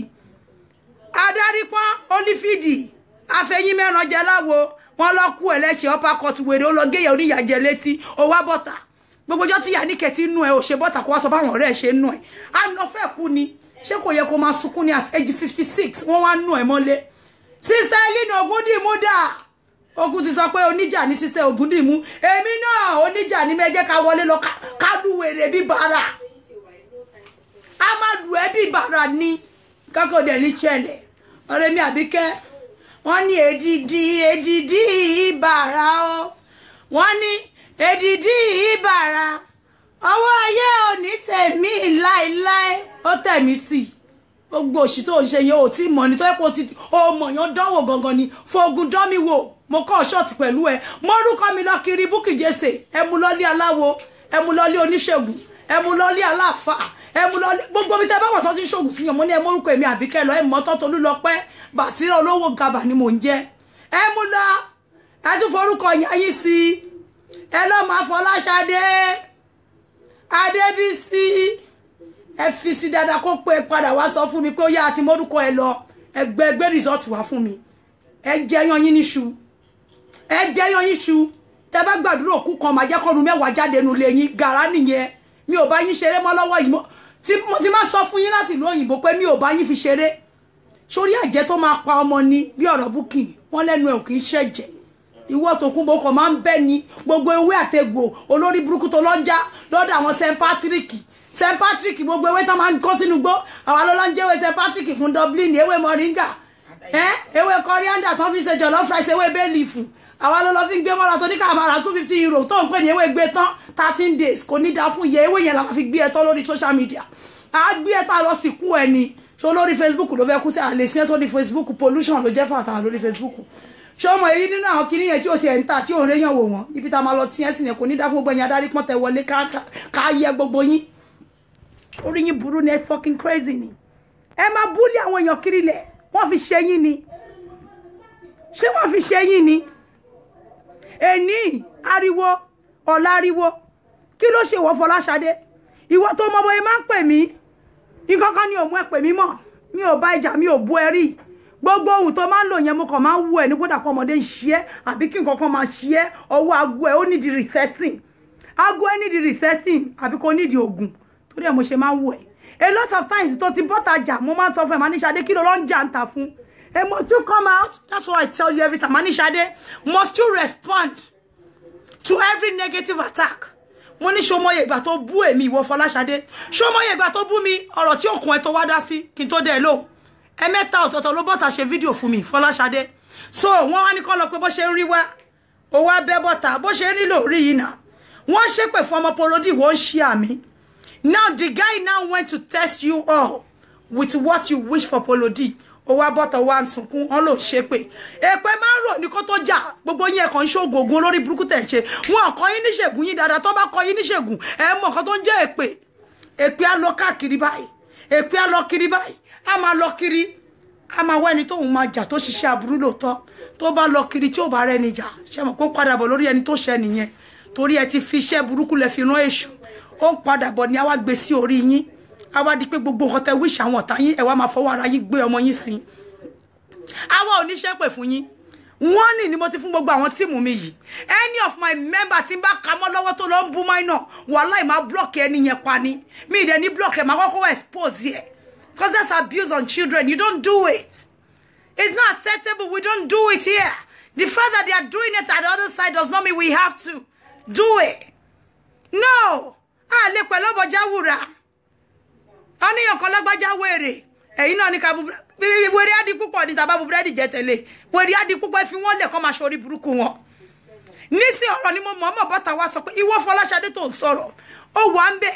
Ṣebí ìyá ẹ ló pé Tòkunbọ̀. Àbí báwo ló máa pè mami èmi ni máa ṣe irun tẹ́ máa fi ṣe party. Ìyá láì service bẹ́gí. Ó ṣe bẹ́ẹ̀ di ọ̀rẹ́ yàn kan tó fún ẹ ní 1000 support. Èmi àbí kí Ọlọ́run ni mò ń jẹ ní rẹpẹtẹ. Ọlọ́run tí yàn bá ti ń jẹ́ wọ́n lójú tọmọ èèyàn lọ. Èmi àbí kẹ́ ń jọ Ọlọ́run ní gbogbo ọ̀nà. Tí bá ti wẹ̀yìn mi tí má ti rí Ọlọ́run. Wàláì mi ò nídìí kankan nu gbogbo yín. Mi ò nídìí anybody lẹ́yìn mi. Nǹkan tẹ́mi àbí kẹ́dẹ̀ rí ní ẹ̀yìn mi nìyẹn láti yejọ́ yìí. Tẹ́ fi ń rò pé kí ló gbójúlé. Ọlọ́run ni mo gbójúlé. Ó dẹ̀ tì mí lẹ́yìn débi tí mo wà yìí. Torí gbogbo èrò tẹ́rò pátá kò ṣe mú mi lórí. Kọ̀nà kó sàn lára ọmọ ìyá jẹ́. Lẹ́yìn bá fi ìyá yín pa máa fi bàbá yín pa máa mú bàbá Bukky Jesse. Máa tún fi pa láti inú kòtò. Máa mú ìyá ẹ̀ lọ́nà ọ̀nù máa tún fi pa. Kò sí nǹkan kan tó máa ti díẹ̀ jáde. Kò ní dá fáwọn àfáà tó gbójúlé àtàwọn wòlíì ẹ̀. Èmi mo sọ bẹ́ẹ̀ fún èmi Àbíkẹ́ sọ fún wọn pé mo ní kò ní jẹ́ gbogbo wọn. Àwọn tó ń ṣògùn fún ẹ Bukky Jesse. Àti ìwọ Àṣàbí náà ìwọ òmewé náà ìwọ Àṣàbí olóṣì ni ẹ. Ó ṣe máa lẹ́ni ewé ni máa gbé ẹ lọ sóyìnbó tí a kan fún ẹ mọ́. Wọ́n yẹ́ ẹ lọ́pọlọ wọ́n ṣe ń ṣe ewé àtẹ̀gbò káyẹ́ lóṣì wọ́n pa àwọn ọ̀mùlẹ̀ wọ́n náà dá ṣé wọ́n wá ṣàwo ni àbórí ẹ̀ burú ni wọ́n ṣépè fún ẹ ní Àṣàbí. Wọ́n ti ṣépè fún ẹ náà o. Toríjọ́ tó kọjú sẹ́mi Àbíkẹ́ tó ní àwọn ọmọ yẹn ń ṣàṣìṣe ni. Tọ́lọ́run jọ ẹ̀mọ́ lọ́lọ́run bí Àṣàbí ṣe bẹ̀rẹ̀ àṣìṣe yìí mo ní láti wákàtí ọ̀wọ̀ yìí lọ mo ní mo fẹ́ kó máa ṣàṣìṣe mo fẹ́ kó ṣàṣìṣe lọ́dọ̀ ọmọdé kó ṣàṣìṣe lọ́dọ̀ àgbàlagbà kó ṣàṣìṣe lọ́dọ̀ ọkùnrin kó ṣe lọ́dọ̀ obìnrin kó tẹ́jú èèyàn mọ́lẹ̀ kódà mo fẹ́ kó bínú kó tẹ́jú wọ́n lọ́run mọ́lẹ̀ kó lè bínú sí dáadáa ìjà Ọlọ́run ò bínú sí Àṣàbí gbogbo ọ̀nà lọ́lọ́run fi bínú sí ẹ bóyá kò yẹ ohun yẹn ni gbogbo ọ̀nà àtijọ́ tó ti tọrọ ìfẹ́ mi Àbíkẹ́ ló ti ń ṣàṣìṣe ò yí àṣìṣe yẹn ṣe yára embrace sọjí ààrẹ ọmọ àgbàlẹ̀ mi Àbíkẹ́ mo sọ fún ọmọ ayé ni mí mo kọjá ní táyé kan fi ń rúbọ kò sí nǹkan tó máa ṣẹlẹ̀ mo máa fún ẹni ohun àyájọ́ mo máa sọ fún ẹ lọ́dọ̀wò dánwò tó bá dánwò ò lè bá mi bẹ̀ kọ́kọ́ dánwò náà wo ló ṣe eléwé mọ̀ríngà kí ló gbójúlé tó ń ṣe bí ọlọ́ba tó ń ṣe làwùlà àwọn olórí ewé lọ́wọ́ ẹ̀ ó ya wèrè ni àwọn ọmọ ayé làwọn ti sọjí gbogbo ọmọ ewé pátá ló ti di káàmpù wo tó bá mọ iye ọmọ ewé tó máa ń sẹ́ndì mẹ́sẹ̀gì sí mi nínú inbox pé àwọn fẹ́ di AJ team pé bó máa blọ́ọ̀gì àwọn ọmọ kan tó máa ṣe fáwọn tó bá rí àwọn fáwọn ti di official AJ team mo máa sọ fún ẹ jẹ́ kí n dé láti London ẹ relax day by day ló fi ń lose gbogbo àwọn fans ẹ day after day ló fi ń lose fans ẹ torí wọ́n ti rí pé iṣẹ́ orí burúkú ló gbà ìjọ tó ti bọ́ta tó tún ní pé ọmọ dáradára tó tún parọ́ mọ́mọ́ òkú ọmọ tó ní ọmọ yẹn irọ́ ni kò kú ìjọ yẹn Ọlọ́run ti bínú sí àwọn òkú ọ̀run bínú sí ẹ àwọn tó láyé àwọn onílẹ̀ wọ́n ti bínú sí wọ́n Tòkunbọ̀ Àṣàbí ọmọ abárọ́rìn bí èṣù ìyàwó èrè ní ẹ̀nà ọ̀rẹ́ ní bẹ́ẹ̀ sọ̀rọ̀ àwọn ọmọ ẹ̀gán ń wù ẹ́ ojú ń tì wọ́n àwọn ọmọ ẹ ti lose relationship wọ́n ti lose gbogbo ẹ̀ wọ́n ti lose ọkọ àwọn ọmọ òmù ẹ ilé social service làwọn ọmọ ẹ ń gbé irú àgbàlagbà rádaràdà olóṣì onípátá fún rọba onípátá Monrovia káyé Àṣàbí wọ́n tó wá London olóṣì tó lọ́wọ́ Nàìjíríà tó gbé skill àṣìṣì lórí pẹ́kàmù Ọlọ́run yóò táwọn ọmọ mi ò mú ẹ bàtà yẹn la máa fi kó ẹsẹ̀ a máa yẹ fàṣẹ ní ṣara látẹ̀yìn ká yẹ a máa mú ṣòkòtò wèrè yẹn àfi blindfold yẹ àrù ẹ lọ wọn lù ẹ bí bara nílùú òyìnbó tó ń pẹ́ wọn lùyàn àná yà wèrè náà máa nù ẹ nílùú òyìnbó àwọn ọmọ mi ní pẹ́kàmù mo jẹ́rìí wọn àwọn sharpshooter wọn àná tiẹ̀ bàjẹ́ ọ̀sọ̀tọ̀ ní wọn lọ bá àwọn adétòrò àwọn adétòrò kan tó bá tẹ́rí sí kan wọ́n jẹ́jú wọn yàmàyàmá ìgbà báyìí ní lágbájá dé òrùn ọkàn tó wà nílẹ̀ yìí o ẹni tó bá tẹ́jú ẹni bẹ̀rẹ̀ ọ̀dẹ̀ yẹn ọmọ mi ẹ tẹ́jú ẹ̀ pa ni tó bá jáde tòrò tẹ́jú yín ẹ tẹ́jú adétòrò pẹ́ tẹ́jú ọkọ ẹ tẹ́jú ìyàwó mo rí miss call ìyàwó yẹn lé ní kẹ́nìbọ́dì má pè mí o yèyé bá kẹ́ má pè mí rárá àti level pípé mọ́ mi mú anybody rí I saw your miss call today don't call me má pè mí bá kẹ́ mi ò mú ẹ rí no call me at all I saw your miss call má gbé jáde fáwọn ọmọ mi sìn yín nobody should call me. Why are you calling me? Call me for what? Èmi jẹ́ bí ọmọ eléwé ni ìyá sọ́nà ó ní ìwọ ló rán òun sí mi. Ìwọ ló ní kó wá máa tẹ́jú mi, ìwọ ló ní kó wá lọ máa ṣe kẹ́ńtà mi kiri. Kí ló tún fẹ́ lẹ́yìn mi? Mo gbà pọ́nlé fún ẹgbà tó yẹ kí n gbà pọ́nlé fún ẹ náà. Ìgbà tó máa tẹ́ o tẹ́ tán náà ni náà. So wetin be my own? Má pè mí mọ́ ọ̀gá Adé. Don't call me again. I don't know you. And I don't want to know you. Seriously. Ẹ mọ̀ pé mi ò ní parọ́. Èmi ò ń parọ́. You called me and you know you called me this afternoon. The reason why you called me, I don't know, but I don't want to know, and I don't want you calling me for anything. Èmi kọ́ ni mo ń bú gbogbo yín, àmọ́ gbogbo bẹ́ẹ̀ bá ṣe ṣe lẹ ṣe máa bá like I told you. Èèyàn kan ń gbé àlùbọ́sà, kẹwàá lẹ fẹ́ fi kálá. Ẹ ṣe jókòó lẹ máa bára yín náà, ẹni bí ní yín náà, ẹ ti ṣó ní gbogbo ọ̀nà pẹ́ ní bí ní yín náà. Ẹ rí mi lọ́dọ̀ ọba bẹ̀ yẹn fi mí pa. Ẹ tún lọ sọ fún yàyà láwọn kọ́pù tó rí mi. Ó ní àwọn náà wá sọ fún pé mi lọ dó ọba. Ẹ mo dó ọba lọ́la, àti ìsọba ló ń dó mi. Ó bá jẹ́ joyè tó tún kárí ni èmi àbí ká tún ṣe kí ni màá tún faster post ẹ̀ dídò yìí náà nìkan àwọn ọmọ mi iṣẹ́ tí ni àti gbé sàn iṣẹ́ tí mo mọ̀ ṣe ni so ìyẹn ò ń ṣẹ̀ṣẹ̀ ẹ máa jẹ́ máa dó gbogbo wọn kí n máa dó wọ kí n dó bàbá Faruku kí n dó anybody ẹ jẹ́ máa dó ẹ máa assume shit yẹn pẹ̀lú mi bẹ́ẹ̀ ṣe ń rò sí mi ni mo ṣe ń lọ sókè sí bẹ́ẹ̀ ṣe ń rò sí mi ni mo ń lọ sókè sí ìpàkọ́ ògbọ́sù tí wọ́n lórí ẹlẹ́gàn ló bàjẹ́ kí n tèmi àti yín gbogbo obìnrin ò bàjẹ́ tẹ̀rò wọ́n ní kó tó di lálẹ́ kí ló ṣe gbogbo ẹ̀ ti fò ló ti parẹ́ pátápátá kò yẹ yín ibi tèmi Àbíkẹ́ ń lọ ó jìn ju ibi tẹ̀rò lọ bọ̀ lórí ọ̀rọ̀ pé kán máa gbé ọmọ ṣépè yẹn mo ní máa bọ́ta lálẹ́ pé ìwọ tó kún bọ̀ Àṣàbí ló bẹ̀rẹ̀ kán máa gbé ọmọ kékeré ṣépè you started it you prompted it whatever that Koko Berry àbí kí ni bọ̀bọ̀ yẹn ṣe yẹn ìwọ nǹkan tó ṣe tí àwọn Fọláṣadé tí Bukky Jesse tí gbogbo wọn tán lọ ṣe àmì àtànàmáyẹ̀wò pé àwọn máa fọwọ́ àwọn gbé ọmọ àwọn sí láì kì í ṣe ọmọ Polodi òun ló prompt Koko Berry náà èèyàn tèmi Àbíkẹ́ ni Koko Berry confirmed tẹ bá dọ́dọ̀ ọlọ́pàá ẹ fún wọn fídíò pé Àbíkẹ́ said Koko Berry èèyàn òun ni confirmed mo máa ń sọ fún yín gbogbo yín ẹ ti sán lórí ẹ kàn máa ń sọ̀rọ̀ bí ẹni tí ò lọ́pọlọ asọ́tọ̀ wèrè kan nu yín lòun rèmi ní Kẹjà passport office olórí ibú irú ti kẹ́chí mo rí tó lọ́kọ́ síbẹ̀ òkú èèyàn níwọ náà kò sẹ́ni tó ń wù ẹ́ wo Bísí Wellington mọ́mí Anamáyọ̀wá ìwọ Koko shit tó wà lọ́dọ̀ yín fún ààrẹ Àṣàbí dáradára àbúrò ẹ̀ tó ń ṣe dáradára ẹ̀yin lè máa ń kọ́mẹ̀ntì ẹ̀yin rádaràdà ẹ̀yin òkú èèyàn ẹ̀yin ṣágilégbò abórajẹ̀bi Ọlọ́run ṣerú yín ni ọ̀fẹ́ máa tẹ̀lé ẹ kọjá ẹni tẹ́mi máa fún response yín àti ṣé mo ṣọ́ ẹ lọ lagatin ní tí bá kawọ́ ẹ̀ mọ́bẹ̀ kó lọ respond lásán máa kọlù wọ̀ fún ẹ ṣọ́wọ́n kí tí máa ń wòyàn sí mi ìsọ̀rọ̀ gbà yẹn ni mo ti ń wò ẹ̀ tipẹ́ Ṣadé mo ti ń wò ẹ̀ tipẹ́ ọbọ̀ mi ò fẹ́ bẹ́ẹ̀ jà I repeat mi ò fẹ́ bẹ́ẹ̀ jà I just want you to desist from mentioning my name you need to stop it tó bá ń wẹ̀ kó lọ wò yẹ ẹ Àṣàbí ẹ sábọ̀dù látàrọ̀ kó sùn sórí wọ́ọ̀lù ẹ̀ ó mọ̀ pé ìyá ẹ̀ náà máa ń sùn lórí show bó bá sùn síbẹ̀ ìwọ náà tẹ́ni sórí show ẹ̀ kí ìwọ náà sùn lọ kẹjọ máa hànrún life on air kò kan èmi Àbíkẹ́ kí ló kàn mí kí ní kó má lọ wẹ́ sábọ̀dù ó yára ń blé ní mí ní kó má lọ wo èèyàn gidi kí ní jọ o má lọ wo Wendy Williams o má lọ wo Oprah Winfrey o bóyá àwọn èèyàn gidi òkú èèyàn Àṣàbí onídọ̀tí Àṣàbí játijàti ìranù ìdọ̀tí àánò abáṣà èmi máa ní kó má lọ wò ọmọ ẹ jọra yín o ó ṣe gàtẹ kò ṣe gàtẹ ìwà àtẹsábọ̀dù jọra yín jẹ́ sọ fún ẹ confirm lálẹ́ yìí so wú Àṣàbí torí mi ìlè gbà kó wo èmi sísítà mi ní ẹ bó ṣe sọ àmọ́ èmi tó bá sú mi mo lè sọ sísítà mi dọ̀tá mi tí sísítà mi bá kọjá ìyá rẹ̀ confirm ló gbọ́ ní alẹ́ yìí so respect ara ẹ̀ tó bá bú ẹ tó bá respect ara ẹ̀ bí èèyàn wá bá mi pé ó dáa Àbíkẹ́ o àwọn ọmọ ẹ̀ kan ti bú mi wọ́n lọ blog mi o ẹsẹ̀kẹsẹ̀ if I go round tí bá scout round tí bá bá wọn bí tán ti bú minor máa fi ojú member mi yẹn wọn máa bò but ẹ̀yin lè bẹ̀rẹ̀ that's the point. Where were you when Mama said Coco Berry's daughter is going to die?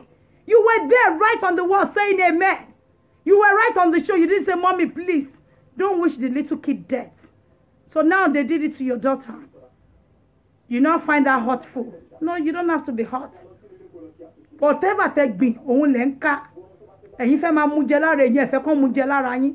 Even though I'm not in support of it, I've warned him to go and bring the post down. But bá bá ṣe rò nínú ọkàn yín gangan ló ṣe máa jẹ́ fún yín ìyẹn ní kókó. Kò ṣe nǹkan tán bá post. Ó máa rí bẹ́ẹ̀. Bá bá ṣe rò gédé ló ṣe máa rí fún yín. I know that you are trying to gather audience on your show. You need viewers. And it's only Àṣàbí, ìyá wèrè. Ó pọ́n lórí Holyfield oníbàtà Skilashi. Ìdọ̀tí àná Dublin.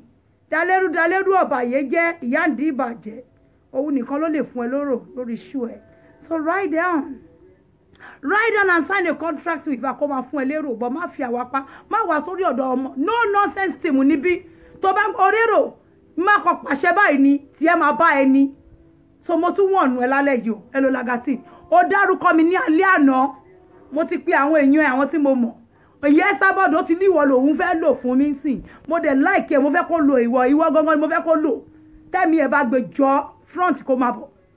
Sọ fún màmá pé mo kọ́ ṣọ́ọ̀tì pẹ̀lú Àbíkẹ́ second time máa bọ̀, mo fẹ́ ṣe fíìmù mi. Èyí tó wò ń jọ sí àwọn èèyàn mi láwọn nídìí part 2, mo fẹ́ ṣe part 2. Gbogbo nǹkan tí fi ẹ́ pa ń jọ sí yẹn mi ìfẹ́ pa tó, mo ti gbé àwọn àṣà tuntun dé orí ẹ̀, mo ti fẹ́ bẹ̀rẹ̀ Fọláṣadé. Mo dẹ̀ sí pé gbogbo àwọn ọmọ mi, àwọn blogger, every one of them, mo ní kán wà talat. Mo fẹ́ kán bí ṣe ń ju àṣà yẹn bí Wọlé Kódé Kẹjà. Mo fẹ́ fi ẹ́ pa, mo fẹ́ kórúkọ ẹ lọ bí Wọlé Kódé Kẹjà. Fọláṣadé Ọlọ́run live. Tíwà Bukky tó rún ẹgan kò ní ẹ̀mí. Tíwà tí Bukky bá fẹ́ parí ìjà, èmi ò ń ṣe ẹni tó máa jẹ́ central of kìíní yín o. Máa fi yín pa yàlàyàlà olórí yín, máa fi ń pa ni. Ẹ̀yin ọmọ abẹ́ ẹ ti wẹ́jù. So you need to be careful. I'm warning you now not to cross your boundary with me. Don't cross the line, Fọláṣadé. You don't go generalizing your curse on whole age 18. You can abuse him, what's the guy's name? Coco Berry if you want to. You all keep saying, go ahead, kill LPD, Loni Coco Berry. Whatever you're not sure of, you don't say. Oh my God, if you accuse me, not pay me money, Yala Yawan is my number 2, whether you like it or not. She's one of my top admin. And she's there to stay. If it's me, Abike Jagaba that runs Yala Yawan, Tamo Yanyi me if you need I look emi money no ni yeke lo kudanu. De gbori bridge lo. Àwọn tó bá wà Dublin ní kan bẹ́ sórí O'Connell bridge, kan bẹ́ sábẹ́ kan lọ kú dànù lẹ́sẹ̀kẹsẹ̀. Èyí tó bá dé jẹ́ London, dé jẹ́ ní kan lọ London bridge. Ọ̀sà yẹn pọ̀. Ẹ bẹ́lú bẹ̀, kẹ́ crossover, kẹ́ lọ jẹun alẹ́ lọ́rùn kò kan èmi Àbíkẹ́. Ó bá dé jẹ́ breakfast lẹ́fẹ́ fi ṣe kúrò nílé yín bí 4 a.m. Báwọn ará èèyàn bá máa fi jíkẹ́ ti float sórí omi yẹn bí 8 a.m. Kọ́ máa pa ambulance fún yín kò kan èmi. Ọ̀sà nílé gbogbo yín, who cares? Ta ló mọ̀ yín rí mẹ́? Why are you calling me? Why do you keep calling my name on your show, Fọláṣadé? Are you okay? If you're not okay, come on. Lord, increase the dose there, man. Because obviously, bó ṣe ń ṣe lẹ́nu ọjọ́ mẹ́ta, ó wà suspicious. Ìwọ ló máa jáde lẹ́nìí. Bàbá bú ẹlẹ́ ìbùkún gbogbo nǹkan ló fẹ́ dáhùn sí. Is that how to respond? Is that how to lead people? You call yourself women empowerment leader. And then you don't know how to tolerate. You cannot endure. You want to stop by every dog. You don't know what you're doing. You need a counselor. Sit here. Down console gidisinorie. Báwo lẹ ṣe ń gbàgbé gbogbo kate ṣe. Ẹ wá ṣe gbogbo kálẹ̀. Tó bá ti wá ṣe fún yín padà. Ẹ wá bẹ̀rẹ̀. Ẹ máa rojọ́ wèrè káàkiri. Ẹ mọ yọ ọjọ́ tèmi Àbíkẹ́ tí mo fi pé Bánkẹ́ Adétòrò ń bí báyìí. Tí mo ní yeye Bánkẹ́ ẹjọ́ ẹ parí ìjà pẹ̀lú Infinity kò fucking kan mi kan tó bá ń kó pa yín àti Infinity pọ̀. We just wanted peace to reign. And I discovered that was the only way I could do it. Is by settling your truths with him. Is by bringing an end to the fracas between the Adetoros and Infinity guy. But what did she do? You were out there now. When I called her on the show, she dodged, she pretended as if she was not on the phone. And the next thing, what did she do? She went on Esabod wall to comment. Then she found her voice to talk. Just because she wanted Esabod to humiliate Infinity for her. Oh yeah, wow. Only be rubber logo. Do leni in call talon humiliation. I'm not taking side with Infinity. I've always told you that I don't even talk to Infinity anymore. I told him not to call my phone. and mo maintain ẹ pa pé he should not call me. I don't want to talk to him anymore because of what he did. To mo gbọ́ kọ́ lóhun àtàkì Màdé Tòrò náà jọ ṣe gbogbo bàjẹ́ yẹn. So èmi ò dẹ̀ fara mọ́ obìnrin lèmi náà. But whatever it is, ní èní nǹkan gbogbo bẹ́ ṣe bòótọ́ ẹ̀yin Adétòrò ń jẹ́ ẹ̀jẹ̀ gba yín. Wọ́n lọ́dẹ̀ ṣe mẹ́yẹ bọ̀ lápò ni wọ́n náà ti rí nothing. Tó bá gbọ́, you na never see nothing. You na never see nothing. Èmi Àbíkẹ́ mo sọ bẹ́ẹ̀, you na never. Ẹ gbọ́ èmi ò kún bẹ̀rù yín. Gbogbo òṣìṣẹ́ máa sọ náà bí kẹ́ máa ní ẹ kò ní ìwé. Kí ló kàn mí yálà jáwèé? Fuck ìwé yín like 100 times. Kí ni ìwé dà? Ẹ̀yin tẹ́ ní ìwé ọmọ yẹn fi yín pa. Kí ni pálí pupa yín dà? Ẹ̀nà gbé mi wálé, wọ́n gbé mi wálé náà nílé bàbá mi ṣàní ẹ̀yà wèrè ni. Ṣé wọ́n gbé mi lọ Monrovia ni? Ṣé Liberia mo ti bára mi ni? Àbí Kuala Lumpur? Ẹ̀ ń ṣì ní mi lọ Kuala Lumpur náà. Èkó ni mo wà náà. Wọ́n bá ṣe gbé mi wálé, wọ́n gbé mi wá náà ní ẹ̀rù tí ń ké ṣíṣọ́ fẹ́ kú nítorí yẹn ni. It's my father's land. I'm always welcomed anytime. Mi ń ṣe ẹ̀yin náà. Rutinkechi wọ ọba yẹn jẹ́ tẹ́ pé gbogbo àwọn ọba ìlú Rosemary Eke gbogbo ọba ló ti fi ẹ́ pa. Information lójoojúmọ́ náà kó wá fún mi. Mi kàn fẹ́ tó ráwọn èèyàn mi kan wá involve pẹ̀lú ẹ̀ tán ti lá ẹ̀rí tán jẹ́ sàn tán rún ẹ̀jẹ̀ bíi tọ́mtọ́mù tó sáré yòrò. Ìdẹ̀fẹ́ fáwọn èèyàn mi pa mú ẹ̀. Àgbà tí mo gbọ́ pé àwọn èèyàn mi náà débẹ̀ mo náà lọ débi Abacha Ìránù Abacha Dọ̀tíánù ìwọ Rutinkechi olóṣèlé lánìdí yàmà jàtìjàtì olóòrùn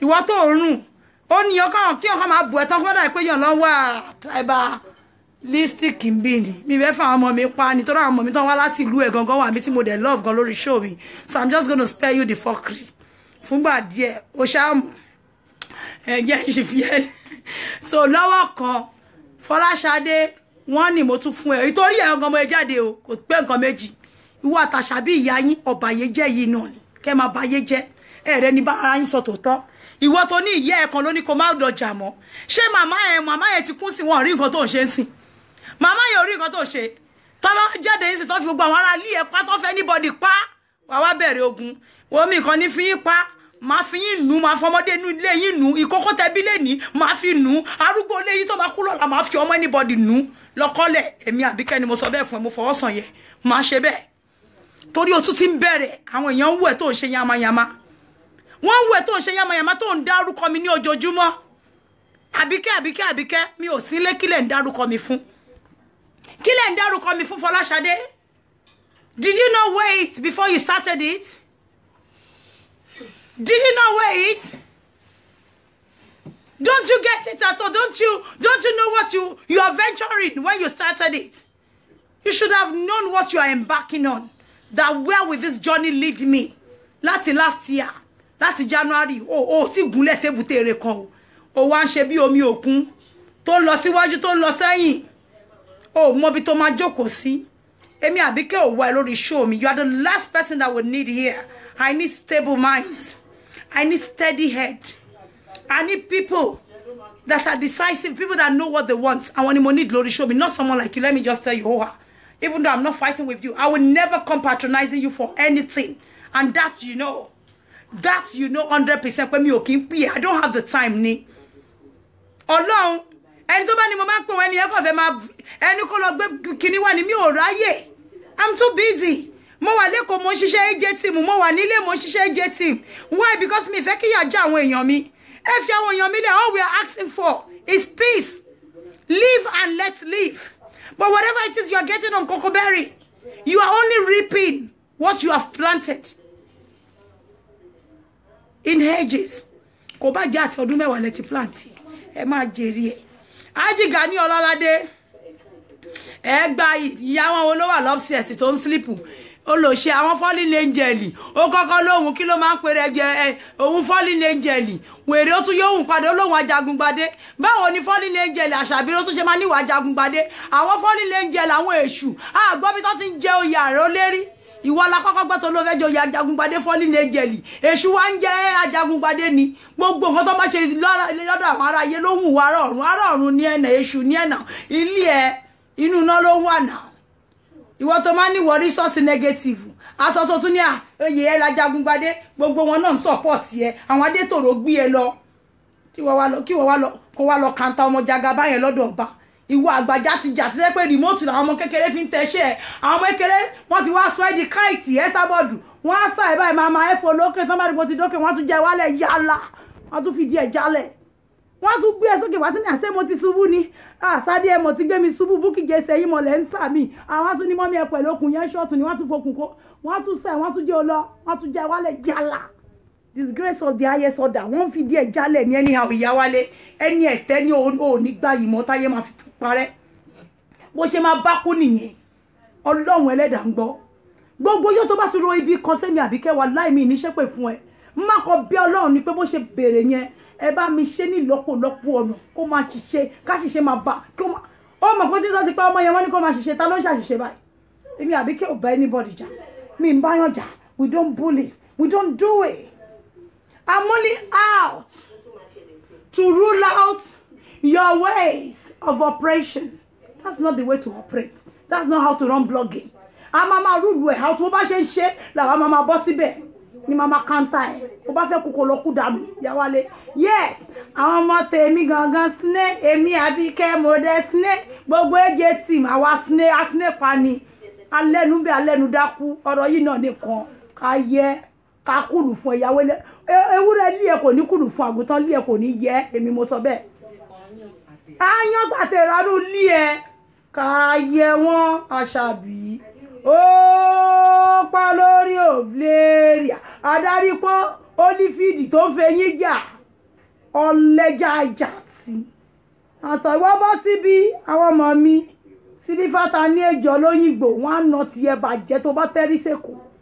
ìwé má bọ̀ sórí ìwọ ń dé dèdèrè ń dé kúkú ń dé dèdèrè lọ́rọ̀ èmi àti ẹ̀ honestly I ain't gonna back off you are out tó bá ń gbọ́ out for trouble ó kọ́lẹ̀ kó ogun wà láì ò lè nísinmi àfi tó bá bógun lọ Àṣàbí mo sọ fún ẹjọ́ sí mo ní odò kékeré mi mo ní àṣùn ẹ lọ ó ní kò lè ṣùn ẹ mo láṣàbí mo ló máa ṣùn ẹ lọ ó ti ṣùn ẹ lọ báyìí o bóyá ò mọ̀ ni àwọn tó bá ẹ tó bá lọ́pọlọ nu wọn wá rọra fiẹ́lẹ̀ pé yáyì ti tẹ́ tán sórí Sister Eileen Ògúndìmú nọ́ọ̀sì tó yáyì kò ń jalè o gbogbo ọjọ́ tó ti ń bu mo sọ lẹ́yìn ẹ̀ mo ní òótọ́ mo ń bàjà mo ní kò lè jalè mo ní ìyá yẹn parọ́ mọ́ ni èmi sọ lórí ẹjẹ team yes or no ẹ̀yin ọmọ mi mo sọ even though mo kọ́kọ́ dà sẹ́fẹ̀ mo ní bọ́ mo mọ̀ pé ó ń parọ́ mọ́ woman yẹn o irọ́ ló máa ń pa irọ́ ló fi ń ṣayé irọ́ ti ba tiẹ̀ jẹ́ olóòótọ́ ẹyọ kan òun ni gbogbo àwọn followers sí àwọn fans wọn ṣe já ìjúlẹ̀ you live on fallacy gbogbo ilé ayé ẹ Tókunbọ̀ irọ́ ni ó ní òótọ́ ẹyọ kan báyìí tó lè sọ wọ́n fi ṣí ẹ ni ìwọlé ni ìwọ lánàá bí ẹkún àkọ́kọ́ jẹ tó bá lo blog lágbájọ́ wà lọ́sítù you will be happy why do you derive joy in destroying people's lives Esabod kí ló ń dùnnú ẹ ó wá ti ṣetán wá fáwọn aráàlú ó ti fi Fọláṣadé pa obu ìyá ẹ àwa fetí wa gbọ́ ọmú àlè nìkan náà máa ń sọrú ẹ̀sìn ló máa padà wá bẹ́ni tó sọrú ẹ̀sìn Polody ọmọ ọmọ ẹ ló yẹ kó jẹ́ ìgbà tó tẹ́ lọ́wọ́ Polody kí ló ṣe ó fi ẹ́ pa yamayama ó fi ẹ́ pa ó ní màmá mo ti ku ẹrọ̀fọ̀ fún yín mo ti rò kó kí bí ẹ̀bà ó yẹ gbà pẹ̀lú síbí ẹ̀ máa gbọ́ mu ó mọ ẹrọ̀fọ̀ yamayama lọ́wọ́ Polody ó pè ẹ́ lórúkọ tẹ́jú ẹ̀ mọ́lẹ̀ ó láṣàbí ó ní wà tẹ́tàn ò ní gbà yìí títí láéláé mo ní ọmọ mi Polody nìṣó ńlẹ̀ ó fọwọ́ sí dànù ó fi ìyá ẹ̀ pa bàbá ẹ̀ Julius lọ́nà ọ̀run Abọ́dẹ̀rìn minus wọ́n ní Julius minus Abọ́dẹ̀rìn abolórí búrìn ní bàbá tiẹ̀ orúkọ ẹ̀ gangan nìyẹn Julius minus Abọ́dẹ̀rìn abolórí búrìn bàbá ẹ̀ ó kàn fáàmù ó ní ọmọ mi Àṣàbí ó jẹ́rọ fọ́ ọ wọ́n tẹ̀ sójú ẹ̀ gidi gan ọmọ ayé má dé bẹ́ẹ̀ mọ́tò tó bá máa fi débí ó máa wọ ọ̀run yẹn bí èṣù ọ̀dàrà ní aṣọ ẹbí ti Kampala ni ó máa gbé wọ ọ̀run ni wọ́n á ní à ṣe Yáwálé o àwọn ará ọ̀run aṣọ funfun náà máa wọ̀ wá ní bàbá wọ́n nà tèmi bàjẹ́ bí tí mo ti ń bọ̀ multicolor tí mo gbé wọlé lélẹ̀ ya adìrẹ ni adìrẹ làwọn ọmọ ayé sáṣọ Alámídà látọjú ayé àná bàjẹ́ yìí náà ní lọ́wọ́ ẹjẹ tìmù àná tiẹ̀ bàjẹ́ wọ́n dẹ́ǹtì ojú ẹ̀ wọ́n dẹ́ǹtì aṣọ ẹ̀ wọ́n á fà ya pẹ́rẹpẹ́rẹ ìwọ ò ní gba yìí mọ́ títí láéláé èmi ń dẹ́ni o Àṣàbí wọn ò lè ní má bu ẹ mọ́ mo ti promise àwọn ọba pé mi ní bú ẹ bọ ó yélé ayé yẹn má bàjẹ́ ó ń bàjẹ́ lọ ni mo ṣe ń bàjẹ́ yẹn má bá tiẹ̀ jẹ́ lọ ni ó lò sí eléwé kọríándà ó lè ewé egbe tán ewé ọjọ́ mẹ́ẹ̀ẹ́dọ́gbọ̀n irọ́ náà ni gbogbo ẹ̀ ẹ̀yin ọmọ ayé bá mi já Fọláṣadé wọn ni pé mo kọ́ ṣọ́ọ̀ṣì burúkú pẹ̀lú ẹ̀ tó bá tún bọ́ta dárúkọ mi ogun ajá ilé ajá olè ajá àmọ́ ẹnikẹ́ni tó bá ń gbé fọ́tò ọmọ ẹ̀ sí Hello, deceased. So you don't dare put that girl, that poor girl's picture and write RIP. Tó bá rò ẹ jẹ́ kó rí fún gẹ́gẹ́ bí èrònú ẹ̀ sí Polodi. But ẹ má pẹ̀lú Ọbọ̀jáwúrà. Ẹ má gbé photo ọmọ mi Anamáyọ̀wá àwọn ọmọ ẹ̀. Ẹ má gbé photo àwọn ọmọ Tòkunbọ̀. Ẹ má gbé photo àwọn ọmọ ẹ̀ kọ́kọ́ nu wọn láti lọ kọ RIP sórí ẹ̀. I'm begging you all, please. You don't get yourself engaged in such act. And if you're doing it, you need to desist from it. Èmi Àbíkẹ́ liberalist ni mi o, kò síbi tí mi lè rìn sí. I can be so lenient in my decision. Tí máa rò pẹ̀lú àwọn èèyàn pẹ̀lú inú kan ni. Ṣóyé yín. Àwọn mú yàn pé kí lágbájá máa rìn síbi tó wùn èmi mo láyé mi. Ẹ jẹ́ mo mi díẹ̀ kí n túbọ̀ sórí bẹ́ẹ̀dì.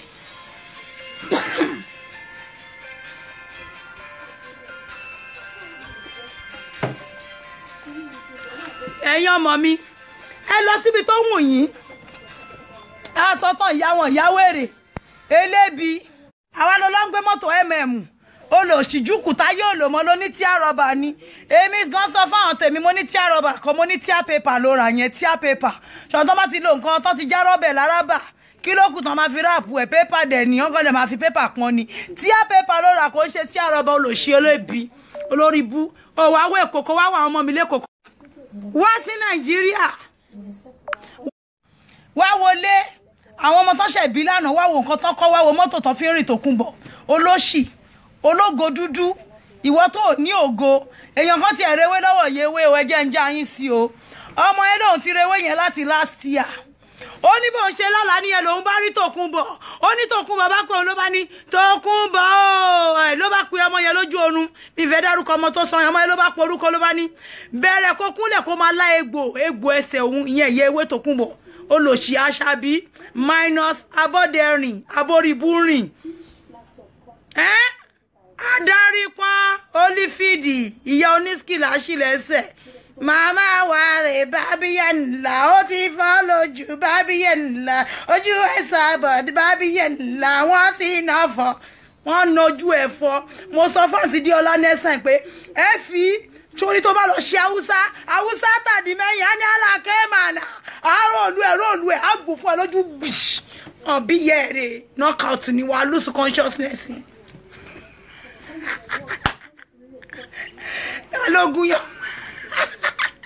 Ta ló gúnyán fún wèrè tó nítọ̀bẹ̀ òṣòro Tinubu bí málà àárọ̀lú ọwọ́ ẹ̀ pé cháì Tòkunbọ̀ alákẹ́ mànà dáìsíkà pàṣà ó bá jù sójú ẹ̀ wá ìyá ẹ̀ tó bá sùn tó bá máa lajú bàbá ẹ̀ ló máa wò lọ́rùn tó máa sọ pé káàbọ̀ ọmọ ọ̀dọ̀ rere ìyá tó jẹ́ lẹ́kọ̀ọ́ náà tó jẹ́ ní ayé tó ṣáà máa wọlé bọ̀ wọn lè fẹsẹ̀ pa ẹ̀ mo rí pẹ̀sẹ̀ pààyàn wọ́n fẹsẹ̀ rán Tòkunbọ̀ sọ wọ́n tẹ́wọ́ gba ẹnìkan ayé ẹ̀yà wálé olórí ibo ní kèmí máa fi ẹ̀ pákó ni àfipá yìí náà ni orínú palace tí mo wà detention mi beautiful detention orí bójú mi ṣe kàn bí ṣe fine mi ní láti máa pariwo kí n máa ṣe bí olórí ibú ọmọ ojú ọ̀rọ̀ lárí olóṣì bàbá ẹjọ́ ẹ̀yin ọmọ mi ẹ̀yá mi lórúkọ bàbá ẹ̀yẹn gangan kí ló máa ń pe bàbá ẹ̀yẹn olóṣì àti ìyá ẹ̀ ta ló mọ̀ ìyá ẹ̀ rí ọmọdé òtí olóṣì òṣì òtí tó bí ẹ ìyá ẹ̀ kò sún wọn fún lọ́lọ́run ó jẹ̀gbẹ́kú náà ni bàbá ẹ̀ náà same thing ìwọ ọmọ tó mọ̀ ìyá ẹ̀ tó mọ̀ bàbá ẹ̀ tó tọ́jú wọn ìṣẹ́ ló pa ẹ́ kù náà fún mi ẹ̀gbọ́n ẹ̀ tó wà mí ó sọ náà àwọn ẹbí gidi tán lówó wọn wà lẹ́kọ̀ọ́ àwọn sọ́tàn àmà bú Kẹ́mi Olúnlọ́yọ̀ kí ni ìyá ẹ̀ fi yàtọ̀ sí Kẹ́mi Olúnlọ́yọ̀ Tòkunbọ̀ káyé kò ní sunwọ̀n fún èpè ló máa pa gbogbo òun ẹ bó ṣe wà yẹn ìwọ yóò fò ọbàyé jẹ yèmí ràn yẹ ẹ̀ṣẹ̀ ni mo sọ fún ẹ wo kò lè rẹ̀ mí fún ẹ o kọ̀rọ̀ kó rẹ̀ mí Àbíkẹ́ máa mẹ́wé rẹ̀ rodò ìwọ́ bíi ti báwo ó gbóyún òṣìlẹ̀ ń ṣe àfihàn pátó Fọláṣadé náà sọ all they do is bully people. You think people are stupid? We are not dumb hearts. We are not gullible minds like you people. No matter how you try to work on people's emotion or conscience, Fọláṣadé, they are not stupid. They know what is going on with you guys.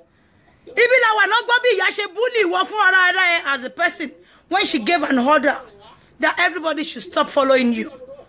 Tony gbogbo yin ohun pàṣẹ gbọ́dọ̀ tale Ṣadé. So ibolo wa ibole tí ebolo polo ẹ wà. She did it. Gbogbo wọn pátá no stop láti máa tẹ̀lé ẹ. Ó bẹ̀rẹ̀ tí ní èèyàn 150, èèyàn 200. Gbogbo èrò tó fi ń járawọ̀ fúnra ẹgbà yẹn gbogbo ẹ jádànù torí o gbójúlé yàn o gbójúlé Ọlọ́run ọba. Gbogbo ẹ̀dá tó bá ti gbójúlé yàn asán ni wọ́n máa ń bá bọ̀. Èmi Àbíkẹ́ ogójọ́ tí mo ti bẹ̀rẹ̀ ṣú Ọlọ́run ọba ni mo gbójúlé. Ìjọ tí n bá bọ́ta tí n bá rí 200 màá ní mo dúpẹ́ Ọlọ́run. Ìjọ tí bá ní 500 màá lọ́lọ́run ò ṣeun, because what matters most is passing the message across to the people that needs it. Kò ṣe kẹ́ máa wá èrò ni wọ́n ń wá. Ó fẹ́ kọ́ máa ní èrò, wọ́n wo elolagati, wọ́n wo empowerment. Ìgbà tó fẹ́ èèyàn ṣí Ọlọ́run ọba ẹ̀, ìgbà tó yẹ èèyàn ǹjẹ́ kò padà lẹ́yìn ẹ̀. Now ọ̀dọ̀ èèyàn yẹn ló tún wá padà sí. Àwa sọ tó ń pariwo Jésù Jésù Jésù. Jésù gan tó bá gbà inú ilé ìwò á jẹ́ pé bàbá aláàánú yẹn kò ṣàánú ẹ ni. Kò sọ wá rẹ̀ ló máa fi ń wá wàhálà every time. Ìwọ ń jókòó ara ẹ̀ jẹ́jẹ́ ní Fọláṣadé. Ó ní láti jókòó ara ẹ̀ jẹ́jẹ́ kó bá rẹ̀ sọ tòótọ́rọ̀, tó bá lẹ́rìí ẹbí ẹ̀kọ́ tó bẹ̀ sọ tòótọ́rọ̀, bá rẹ̀ sọ tòótọ́rọ̀. Ibi ló ti bẹ̀rẹ̀ pẹ̀lú àánú ẹkú dídán lápọ̀ ló fi pa. Gbogbo àwọn tó bú náà lé ní ṣọlọ́bẹ̀ wọ́n sì ń sẹ́lì ni ó ti sọ̀nà. Gbogbo ibi tó ti lọ ń sọ pé yes, ó kọ̀ mọ́mọ́. O wá bẹ jagaba. Ó lè mama wá bẹ̀ mí o. Èmi àbí kí o ti ẹ̀ ń gbẹ́bẹ̀ mí, tí ẹ fẹ́ kíyàn máa bẹ̀ mí yẹn tún kọ́. Mo kàn ṣẹlẹ̀ because ó ti bẹ̀bẹ̀. Èyí tó jù ní pé ó ti bẹ̀bẹ̀. Mo dẹ̀ ti fiẹ́lẹ̀. And seriously, ó ń kọjá ìyá rẹ̀ gan lẹ́nu jọ́ mẹ́ta, and I need to tell you. Hotel room mi lélẹ́yìí o. Ọmọ ayé ń ṣayé lọ. Seriously, mo ń gbádùn ẹ̀mí mi. Bàbá deport èèyàn gan tó bá bá rẹ nírú bíbá ìwà gbádùn. Ogbe tí irú ti ń ké ṣe olórí ibú yín. Rosemary Eke, ọba ayéjẹ́, ògbónà akí, ògbónà ya. Orógbó first class tó lọ ń sọ lórí wọ́ọ̀lù ẹ̀. Wọ́n lọ́rẹ́ mi kẹjọ olórí ibú èmi tẹ́ pé Ìbàdàn ni mo wà throughout àná àwọn ará Ìbàdàn. Wọ́n confirm ẹ̀. Ẹ̀rẹ́ mi àtọ́nkú Yínká Ayéfẹ́lẹ́ àtọ́nkú Kọ́lá olóòtú gbogbo wa tájọ́ ń ṣe fàájì inú studio. Ibi tán ti máa rí pé irọ́ ti bà ti yín jẹ́ nìyẹn. You misinform people. Kò sí nǹkan kan tó ṣe òótọ́ nípa yín lórí show yín. Àfi kẹ́ máa parọ́ irọ́ ṣọ́fi irọ́ ṣe yín ni. Ìwà Anamáyọ̀wá náà ló máa jókòó look at the room. Àtolórí ibú tó máa ń pè wọ́n show yín tó máa ń change ohun. Olòṣì olóhùn kànákìnní. Ejò tó máa ń pè wọlé ẹ̀rí gbogbo wọn ṣe ń banú jẹ́. Rẹ́fẹ̀sì yẹn máa permanent inú ayé yín níbẹ̀ ṣe ń tẹ̀. Kò ní wà reversible, gbogbo ayé yín yóò mọ̀ ready, yóò mọ̀ tọ́nà ní fire emergency wọ́n dá yín lóhùn tí. Ẹ̀yin motherfucker wèrè dédé yìí. Ẹni kẹ́ gbà fọ́gà yín. Ẹ gbà fọ́gà yín. Wọ́n máa ń sọ fún yín pé bẹ́ẹ̀ bá pógún ẹrú. Bẹ́ẹ̀ bá níwọ̀ fọ́gbọ̀, mo lè mi Àbíkẹ́ lọ́kọ̀ ìyá lájà yín. Ọkọ̀ ìyá yín ni ọ̀pá lórí òfìlérí ọkọ̀ Àṣàbí ọkọ̀ Àṣàbí. Òun ló ń bá yín sọ̀rọ̀ yìí. Dáwọ́ ogun dúró of Manchester inú mọ̀lẹ́ ńlá tó fẹ́ náà sí ṣe mouthwash. Ajagungbadé wọn dáwọ́ tẹ̀ dúró ọgbogbogbò káyé yín. Ìgbà tẹ́ máa pick wo gbogbo àwọn fans mi bẹ́ẹ̀ ṣe ń blog wọn ǹjẹ́ rí kán dẹ̀yìn wọn dẹ̀yìn lẹ́yìn mi wọn lè dẹ̀yìn. Why? Because we are out for real. We are out to fight the cause to the end. Bó bá jẹ́ kóòtù bójú ọ̀dọ̀ ọlọ́pàá ni mo ní má bá yín pòdé lẹ̀ ní mi ní fi yín lẹ̀. Ìlẹ́gà mi mo fẹ́ gbé lẹ́gà yín sáré. Nígbà tẹ́ máa ṣe bẹ́ẹ̀ de yín náà tẹ́lẹ̀ eléèyàn. Ìwà Anamáyọ̀wá ẹ wo bẹ́ẹ̀ ṣe pátì ìyá yín. Ẹ mú gbogbo tébù ẹ tó yàmá. Wọ́n daṣọ ọ̀fọ̀bọ tébù fún ìyá yín. Àwọn ọmọ kékèké wọ́n ṣe 40th now. With elegance and poise to baddest. Go and watch 40th videos of people that have done their 40th. Go and see it. Ẹ lọ wo bá ṣe ń ṣe. Ibi tí owó ti ń command iṣẹ́ nínú hall. Ẹ lọ wo hall decoration. Ẹ̀yin olóṣè lọ tó hall fún ìyá yín bíi ti Guru Maharaji. Wọ́n máa rò pé Guru Maharaji làwọn èèyàn wà ní ẹ̀yin olóṣì. Ẹ lọ dá gbogbo aṣọ ọ̀fọ̀bọ lẹ̀, ẹ dá aṣọ ọ̀fọ̀bọ tébù. Gbogbo ẹ̀rí yàmáyàmá. Àwa sọ tán ẹgbẹ́ ṣíà olóṣì ológo dúdú fún ìyá yín ẹni kó jókòó sí. Gba fọ́gẹ́ olóṣì lọ́wọ́ bí Posh and Sparkle bó ṣe máa ń tolé lọ́wọ́ àwọn ọmọ mi tó ń ṣe interior deco lọ́wọ́ wọn bádẹ́sì. Wọ́n á tó ọ̀lù fún yín ẹ máa fẹ́ kú.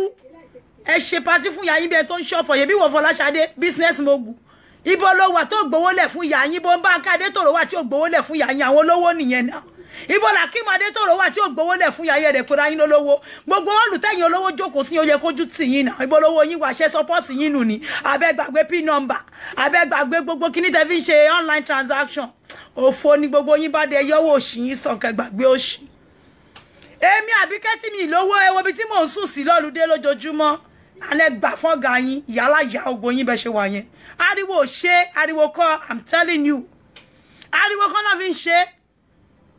Ariwo kọ́ gbogbo yín lousy mouth empty barrel ní gbogbo yín látòkè délẹ̀. Ẹ jẹun yóò ẹ̀ kárì. Èèyàn ní ṣọ́ọ̀bù níyànjẹ abolóṣì nìyí. Bí ẹ pé àmọ́ bó ṣe ń lọ lu òyìnbó ni. Owó tẹ nídà tí ẹ lè fi rọ̀yà yín lọ ibo ní báńkì Adé Tòrò wà. ó yẹ kó padà ní lẹ́nu ọ̀nà hall yẹn ẹ fẹ́ wọ party yamaja ẹ rí gbogbo hall ó dàbí temple Guru Maharaj gbogbo ẹ rí yamayama wọ́n gbé yayin sórí àga wèrè táwọn ọmọ kékèké fi ń ṣe birthday lẹ́kọ̀ọ́ ẹni mò ń ṣe birthday mi ẹni tí ó bá wá birthday mi aṣọ tó lọ rin ọba wa fi ọba wa máa wá birthday òun birthday irú ẹ ìwọ ṣíọ ọbùn ìdọ̀tí àná onídọ̀tí eléri ibú èèyàn wọ́n ń pè èèyàn gidi ìwọ náà ń dáhùn àṣàbí olífìdì wo ọmọ ayé bá ń sọ̀rọ̀ máa zip ẹnu ẹ mo máa ń sọ fún àṣàbí ò tí ẹ lẹ́nu bẹ̀ gbogbo àwọn tó kójọ ò lẹ́nu bẹ̀ tó ipò ṣèyàn gidi ní nọ́sẹ́lì màdókò ọlọ́ èèyàn tí a gbówó gidi lẹ̀ fún ọlọ́ọ̀ nọ́sẹ́lì ni bá ṣe bu tó nọ́sẹ́lì tí mọ̀ pé olórí burúkú ló máa yà wọ́n fà nọ́sẹ́lì ní jáde lọ́bì kan wọ́n mú ọ̀run ẹ̀ wọ́n ní olórí burúkú ní ìyá yẹn máa yà ní ọ̀rẹ́ ẹ̀ máa yà kò gbọ́ ni ògbójọ́ tó lọ́n jùdì lọ́dọ̀ àmọ́dé máa já ìwọ gan rí ẹ àmọ́ ṣódàdé ǹjọ́ wá pàtí ẹ àmọ́ lè jẹ́ kó wá dọ̀tí òun náà kó wá pàtí ẹ àwọn tó lọ́yìn àwọn tiẹ̀ lákìní ǹjọ́ orí kó wá sí pàtí ẹ bàbá oníbàbà èèyàn yìí ó yà pé ìdọ̀tí àná má kó dọ̀tí wá ara mi kó jáde kó lọ pàtí mi jọ pàtí ẹ̀ náà tó kún bọ̀ àmọ́ má sá fún ẹni onídọ̀tí ní ẹ̀ta ló fẹ́ bẹ́ẹ̀ dòwò pọ̀ motherfucker idiot ìwọ tó léyàn ìwọ lòṣì damboro ṣége daiska káyé àwọn ọmọ mi tó bá dé mi àbíkẹ́ wàá gbọ́ túwálè aláké mànà yálà ìyá màmá rọra má tẹ̀lé yáwó fún wa ẹnu kọ́nà fi ń ṣe àwọn lives táwa ti touch positively bá ṣe kéré yìí tó bá lanu sọ fún ẹ ó máa lanu ní ẹni tó bá mú èmi àbíkẹ́ ní kọ́ ròyìn èmi àbíkẹ́ dáadáa fún ẹ ní kọ́ ròyìn Bàsírá fún ẹ ò mọ̀ mi ló ṣe máa ń fọwọ́ fẹ́ padà mi lójú ìwọ tó ti 56 tó ṣe bẹ̀rẹ̀ orí burúkú tó bẹ̀rẹ̀ yìí ó rẹ́ni bẹ́ẹ̀ sọ̀rọ̀ tó kún bọ̀ ó jẹ́ tètè lọ jẹ sódà kó crossover ó lọ́rọ̀ lẹ́nu kò sí nǹkan kan tó mọ̀ ọ́ ṣe àfihàn yìí náà ni kò ra nǹkan 350 kọ́ mọ́ bẹ̀rẹ̀ Anna did you not pay 600 for that kọ́ mọ́ ẹni 600 mọ́mì kọ́ mọ́ má lè sọ̀rọ̀ mọ́ Anna is here now 1000 ibi ìlàwà ló ti ṣe gbogbo calculation olóṣì tí ò make sense tó ní nọ́ọ̀sì màdókò kú ó jówó ẹ o nọ́ọ̀sì táwọn ó ṣe nọ́ọ̀sì màdókò kú o nọ́ọ̀sì máa gán abẹ́rẹ́ ẹ̀yẹ làwọn bá máa pè lọ́wọ́ yìí o nọ́ọ̀sì tó kárì nọ́ọ̀sì alálùbáríkà nọ́ọ̀sì gbémi alálùbáríkà Ògúndì àwọn máa ń gbà àwọn èèyàn tiwa alárugẹ ni torí ẹ̀ ní Fọláṣadé kò lè wọ bímọ ẹ̀kọ́ bó ti máa ń kọ́ ni fún mo yóò rí yẹn padà ní pé kí ló ń ṣe ọmọ yìí gan ẹ já Ṣadé dànù yé porúkọ mi mọ́ mi ti ẹ̀mú ẹ̀rí mi ṣe sísítà ẹ̀mọ́ ṣótán ọmọ kò ń pẹ́ mi rárá láti dìsọ́nù èèyàn stop mentioning my name for real you need to stop it if there's anything offensive about the post you saw on Cocoberry I expected you to call me if you don't have something against me but if you want to call the shot for the second time I'm fully ready for you Fọláṣadé kò ní enjoy second time yóò máa bad gan èmi àbíkẹ́ ti di big brand igi ńlá egun ńlá ni mí lọ́wọ́ yìí ibi tẹ́mi àbíkẹ́ bá náà ká kan sí wàláì àwọn àjọ̀nú àwọn ànábí Ọlọ́run wọ́n rẹ́dì láti ná ẹgbẹgbẹ̀rún owó tí kẹ́rí pé kàmì nìkan kọ́ ló wà ń bẹ̀ torí gbogbo ìtì bá dáwọ́ lé yíyọrí sí rere ni yóò mọ̀ yọrí sí rere guaranteed nìyẹn àwọn òde fẹ́ máa bá tẹ̀yàn jẹ́ bọ́tẹ́ bá sọ pé búlì yẹn lè fẹ́ máa búlì Ṣadé wàá rí pé mo wà ń lé fún ẹ títí gbogbo lémi títí mù pátápátá you need to stop it kánú ẹ níṣẹ́ kinní kan tó nítọ́bẹ̀ òṣòro kó lọ stop ẹ̀ wọ́n ní tó bá rán níṣẹ́ ẹrú yẹn máa fi tọmọ jẹ ni kí náà gbélé ẹ lórí tọ́rù òwò ẹ̀ lọ stop ẹ̀ èmi àbíkẹ́ kọjá ẹni tí irú ẹlẹ́lẹ́mi kọjá ẹni à ń gbá létí wọ́n ń gbá mi lójú tó bá gbọ́ ẹlẹ́lẹ́ kì í ṣẹ́ nìyá rí fín Bàsírá ìṣẹ́ nìyá gbá lójú Jagaba iṣẹ́ ni àrífín Alábìkẹ́ iṣẹ́ ni àgbálójú owó o ìyá Àṣàbí gan owó ọ̀nà gbà tí yẹn tí bá kó fọ́tí Fáṣàbí látorí Google wà láǹdì sínú Google prison ni ó mọ̀ pé Google prison náà wà jáde tì lórí Google tí bá gbé gbájú fún ẹwọ là irú èyí tí mò ń kó fún ẹ lálẹ́ yìí wọ́n ti ẹ̀ mọ́lé lórí Google wà jáde ti Àṣàbí èmi ni wọ́n sọ fún jẹ́sí ní gbóhùn ẹ̀ mọ́ mo sọ fún ẹ mo láṣàbí nígbà tẹ́mi Àbíkẹ́ bá ń dùn wọ́n máa dodi ni ibẹ̀ ni mo ń bá ẹ lọ mo sọ fún ẹ last year ìyá àti máa débẹ̀ báyìí and you never see nothing ó rí nǹkan kan jáwé ní kan fewé kéwú ẹ ní kan fún ẹ lóhùn tó ń pèsè owó yẹn dáadáa kó porúkọ èmi Àbíkẹ́ sí kó wá wò wọ́n ní kọ́ ọmọ ọkùnrin tàtọ̀ ní kóbìnrin wọ́n ní ká wọ èyí tó máa wàá gbà fún ọ̀gá ẹ̀ ní gbẹ̀yìn wàá gbà fún ẹjọ́ bá ń pàṣẹ fóònù yẹn mo fẹ́ fi sẹ́rẹ̀ ẹ̀yin èèyàn mi mo sọ fún yín o ẹ jọ̀ọ́ o àwa ò fẹ́ jà ẹ má gbé àwọn ọmọ wọn ṣépè ẹ má gbé ọmọ Bísí Wellington ṣépè ẹ má gbé ọmọ Fọláṣadé Eloquenza ṣépè ẹ má gbé ọmọ anybody ṣépè ẹ fi wọ́n lẹ̀ má ṣépè fẹ́ anybody mo bẹ̀ yín torí Ọlọ́run ni nǹkan tá fẹ́ ṣe ń bíbá ó yàtọ̀ sí nǹkan táwọn ń ṣe yẹn please I'm begging you all to please whoever that is doing that you need to desist from it. We are not cut out to be causing anybody's children. We are out to clean the society of this abuse, of this bullying of a thing. We're not out to add more to the injury. Ẹ jọ̀ọ́, ẹ má cause on anybody, I'm begging you.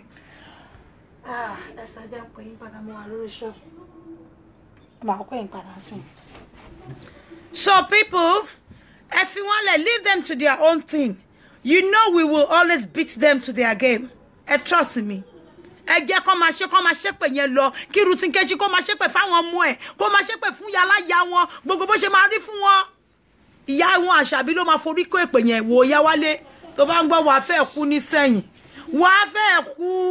wàá fẹ́ látòkun bọ̀ sórí tí má ṣe kó bọ̀ àwọn ọmọ ẹ̀ táwọn ọmọ ẹ̀ bá jẹ ẹyọ kọ̀ọ̀kan mẹ́fà ni wọ́n máa jẹ ìwọ onídọ̀tí olóṣì aṣọ tó lọ́mú ẹ̀ kìíní kan fẹ́ jẹ mọ́dẹ́lì ọmọ ẹ̀ tó mú irun ojú ẹ̀ méjì tó japọ̀ bíi Tamis Kuri lọ́jọ́ orí ẹ̀ wọ́n wà ọmọ mi ní London àwọn teenager láti age 14 gbàgbé òṣì tó bá múra fún ẹ ká lọ wòran níbẹ̀ káàmù àsìkò tá máa wòran lọ́dẹ yìí ká lọ wọ àwọn ọmọ mi tó bá wọ bomb shot wọ́n clean ìdànù wọ́n mọ́ra mú ọmọ tó gbé síbẹ̀ yẹn tó ṣọyàn dẹmudẹmu bíi ti ìyá 50 years bí wọ́n yẹ́ ò ṣe já sí náà ọmọ ẹ̀ ò já sí àná ogbonú ojú ẹ̀ join pọ̀ olóṣòfà lẹ́ẹ̀dì bíi ti là lẹ́ẹ̀dì ó mú gbogbo join ní ẹ̀pọ̀ láàrin ọ̀gá join ká yẹ gbogbo ìran yín ẹ̀yin olóṣì minus abọ́dẹ̀rìn plus aborí burúkú rìn òun lórúkọ ẹ̀ náà olífìdí àwọn ògbésẹ́nu ẹ̀ ọbaṣọ́tọ̀ wà máa ní tèmi ò bá darúkọ wọ́n tá ní ìwọ Dọ̀tíánò ìwọ ló forúkọ èmi Àbíkẹ́ bẹ̀rẹ̀ ẹni tó bá ní ọpọlọ kan sọ tòótọ́ fún ẹ ta ló mọ̀ kò lu ẹ lọ́yọ̀ọ́ tó kún bọ̀ ìjọ tó bẹ̀ sí ní gbórúkọ èmi Àbíkẹ́ tó gbé ọ́díò tí mo lọ ṣe fún Jíbìkẹ́ ìjọ yẹn láyé bẹ̀rẹ̀ sí ní mọ̀ ẹ ta ló mú ẹ kò sẹ́ni tó mú ẹ gbogbo àwọn ọ̀rẹ́ mi á pè wá pé àwọn ò tiẹ̀ mọ̀ iye olórí burúkú tó máa ń dárúkọ ẹ pé ìwọ ló jẹ́ káwọn èèyàn mọ ìyá yẹn lọ́wọ́ statistics kan ni mo fún yín yẹn pé ẹ lọ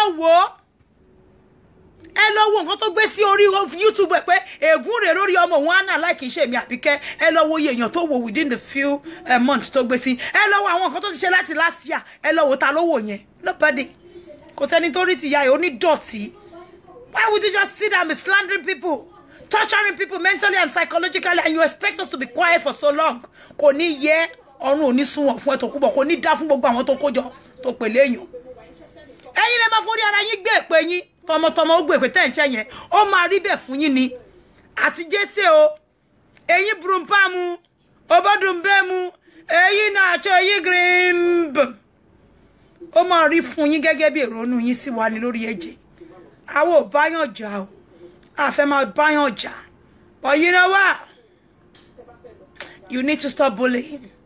We ain't gonna stop until you stop bullying for real and stop lying. Oh, le sọ wá lẹ́nu. Wá wá jókòó ta ni o mo epo nírọ́ ni ẹjọ́ tó jókòó bá tó ní ẹ fi wọ́n lẹ̀ ògo yẹn ni wọ́n rí ògo wèrè tí wọ́n gbé fún ẹ wá wo lòṣì. Ológo escort.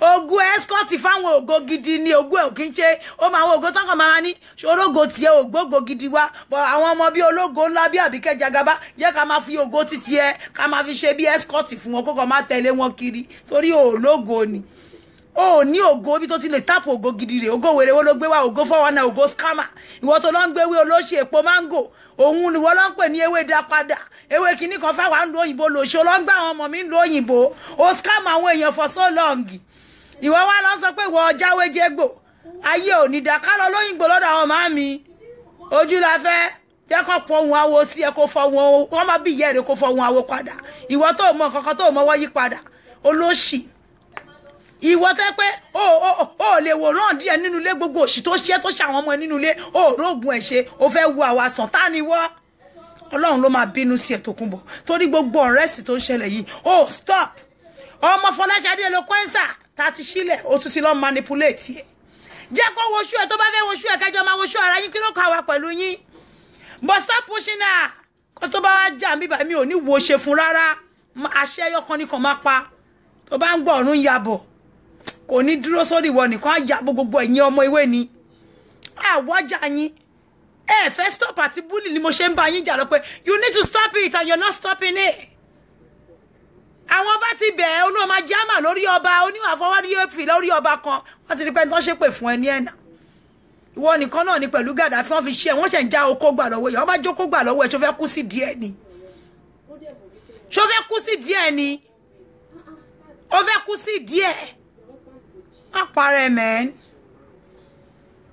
Gàdáfì ti gbé kinní ẹ̀ lọ pọ́rọ́ onípọ́rọ́ ni ẹlòmíì ti ń do lọ so leave him let him live his life àwọn èyí wọlé èèyàn tèmi Àbíkẹ́ ni àwọn brọ́dà mi àwọn bíi ti Kọ́ládé Ìdòwú Adémáṣàun àwọn tó ti victimize tó terrorize for a very long time àwọn nìyẹn èmi Àbíkẹ́ dé mo ṣí gbogbo wọn lẹ̀ pé let my people go Uncle Kọ́ládé Adémáṣàun receive your healing gbàgà Money Gaddafi receive your freedom gbàgà Àyìnkẹ́ Adé BJ gbogbo àwọn ọmọ mi tó ti terrorize mi Àbíkẹ́ pàṣẹ mu ní receive your healing wọ́n receive healing àti freedom wọn kí ló fẹ́ ṣẹlẹ̀ ṣó fẹ́ kú ni èmi ọmọ kékeré Dáfídì tọ́lọ́run rán rè pé kó wá tú gbogbo àwọn èèyàn tó dè mọ́lẹ̀ sílẹ̀ kí ló wá dé tó fẹ́ parẹ́ síbẹ̀ Àyìnkẹ́ Karó Àyìnkẹ́ àjọ wà lẹ́kọ̀ọ́ àjọ róòlù ní sísà tèmi Àbíkẹ́ ni èèyàn bíi ti Bùnmi Ọmábùwà àwọn èèyàn gidi èèyàn yìí nìyẹn èmi ò lè stand any two-faced person around me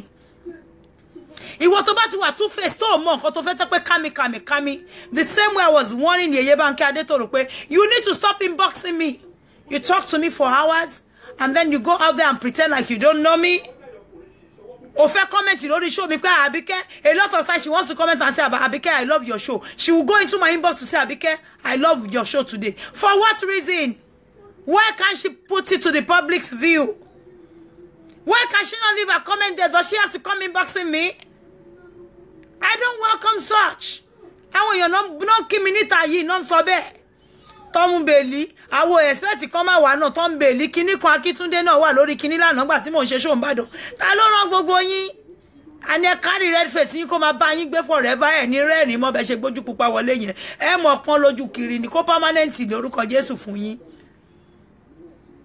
ẹ ń tẹ́jú mi o ẹ ń kọjá ìyá ara yẹn tún ti bẹ̀rẹ̀ o ẹ tún ti bẹ̀rẹ̀ o wọ́n ní lọ́mọ ayé fún yín mi ní wo ṣe fún yín rárá o mi ní wo ṣe fún yín o anyway yín tèmi a sì ń ṣe Europahood fíìmù wa lọ ogun gan no be Nollywood and no be Hollywood ẹ bá ń gbọ́ Europehood orí Europehood wa láwa yìí ẹ sì máa gbádùn ẹ lọ bẹ́ẹ̀ ṣì ń lọ náà ni àwọn òràn ọmọ anybody tẹ́ bá ń gbọ́ sure person tó ṣọ́jà Àbíkẹ́ Jagaban we are still here on the move to stop those bully team from bullying our people. They need to stop. We will go all out for them. We will apply all measures to make sure that they stop bullying people. Kò easy fún wọn. Ẹ̀yin búyàn, ẹ gbéyàn ṣépè, ẹ sọ oríṣiríṣi sáwọn èèyàn. Ẹ dẹ̀ fẹ́ kàn sọ sí yín. Ẹ jọ kí lẹ fi ṣorí náà. Ẹ jókòó lójoojúmọ́ ẹ kọ RIP sórí ọmọ ẹlòmíì wá kọ RIP sórí tiyín náà ẹ wá fẹ́ kú kí ló ń pa yín lẹ́kún kí ló ṣe yín kí ló ń jó yín lọ́wọ́ tẹ̀rí bí fi jó ẹ lọ tọwọ́ ọmọ yín baṣọ o gbogbo yín pátápátá wọ́n ní mo fún yín Àṣàbí tí ń balẹ̀ jẹ́bọ̀ ti pẹ́ o tó bá máa ṣorí burúkú àjọkọ́ ni ẹ fi wọ́n lẹ̀ ṣé wọn kí mo máa ń sọ fún yín màá ní ẹ fi wọ́n lẹ̀ tó ń ṣe yẹn olórí burúkú ni kíní tó ń ṣe yẹn tún ti ṣẹ̀gẹ̀dẹ̀ sí lára nìyẹn bóyá wọ́n ti fún lógún díẹ̀ tó bá ti di pé abẹ́rẹ́ ò wọlé tán á tún bẹ̀rẹ̀ irọ́ ni she's never real she can never stop fighting she can't stop biting people bí ajá onírẹ́bìsì ajá ẹlẹ́gbọ́n òun l'Àṣàbí Holyfield òun ló ṣe lọ gé ìyàwó Gàdáfì jẹ lánàá ìyẹn òkun kíní dáadáa bí n ṣe sọ yẹn ni kí yẹn mú ẹ̀ṣẹ́ yẹn tínú yàn bá múnú bí Haúsá táwùsá ò bá ní ọ̀bẹ tó fẹ́ fi gé ẹ á fi ẹ̀ṣẹ́ yẹn ní chai ọba Hola, cámara. Ay, chai da iska. Boo. Afun e baba ba court wa ku dànù ní ká yẹ. Apo. Apa court burúkú. Nu ẹ dáadáa wá ló géyàn jẹ. Wọ́n bá nu ẹ dáadáa wá wọ́ yín dànù ní nínú ẹ̀mí. Eyín á wọ́, á tún wọ́ nínú tara. Tó bá gbọ́ wọ́n pa sára, wọ́n tún pa sínú ẹ̀mí. Wá wọ́ yín dànù ni. Wá kú lọ́wọ́ kò ló ṣì ìyá ìyá òfò. Ìbá tẹ̀ jẹ́ olájẹ gidi àbáni sọ pé ìyá àjẹ́ ò lájẹ gidi. Àwọn àjẹ́ gidi. Àwọn agbọ́mọlà ni wọ́n. Wọ́n mọ̀jà wọn wá so wọ́n jẹ́ kó kí dáadáa wọn ní jẹ́ kó mọ́ jábọ́. Wọ́n ti ń jábọ́ lẹ́yìn ẹbọ tí pẹ́ tó kún bọ̀. Wọn ò dẹ̀ ní yé jábọ́, wọ́n máa jábọ́ lọ ni. Àwọn tí wọn ní ìyá, tí wọn ní ìran tán máa wá jókòó tí ẹ mami, sisi mi, sisi ẹlẹ́sìn, sisi ẹlẹ́lẹ́yà. Àwọn ọmọ tán pè ya wọn mọ́mì rí tán wá ń tò sọ́dọ̀ ẹ. Ó pa lórí you online, you are confused on lo online, we welcome. Kó máa wèmí Àbíkẹ́. Kò sí response reaction kankan tó lè ní tó lè fi irú èmi Àbíkẹ́. Ó wẹ́ dànù.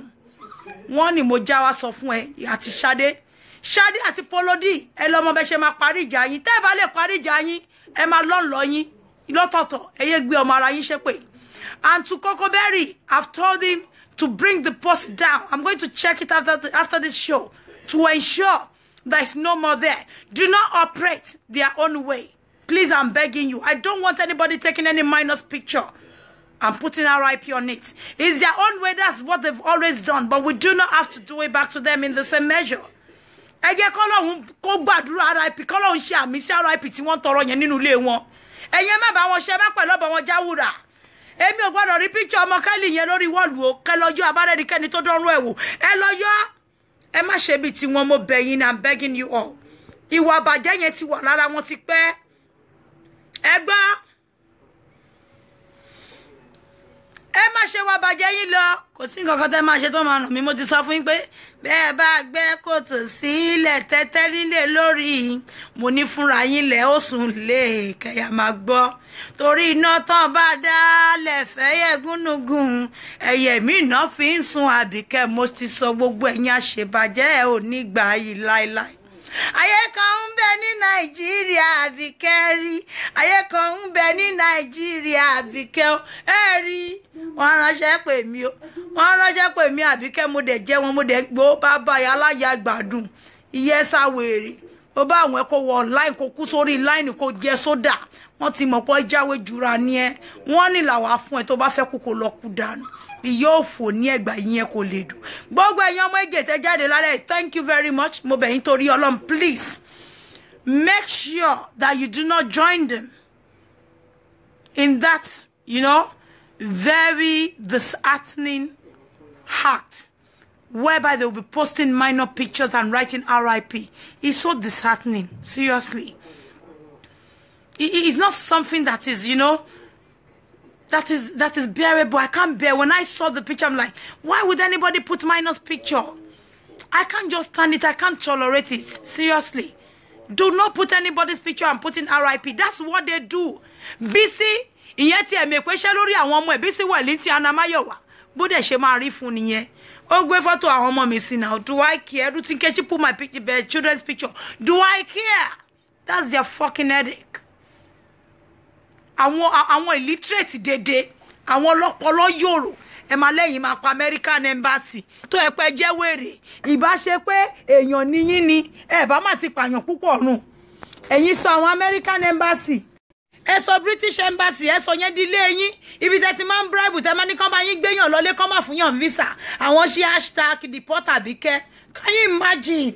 Gullible minds, gullible idiots.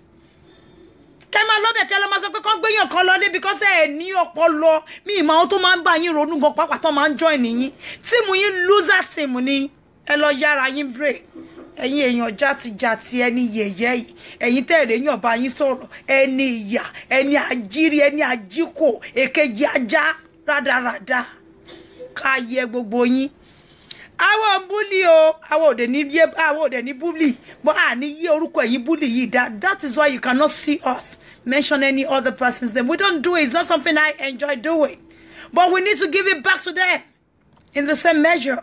So guys, I ain't gonna stay longer than this. When there's urge for me to come out, I cannot suppress that urge. I will always come out. And that is why you're seeing me tonight. I've got better things to do, but I need to really attend to this. They've been calling my attention to it since the morning that, AJ, you need to come out and address this issue. And that is why I am here tonight. So I hope you all understand what is going on.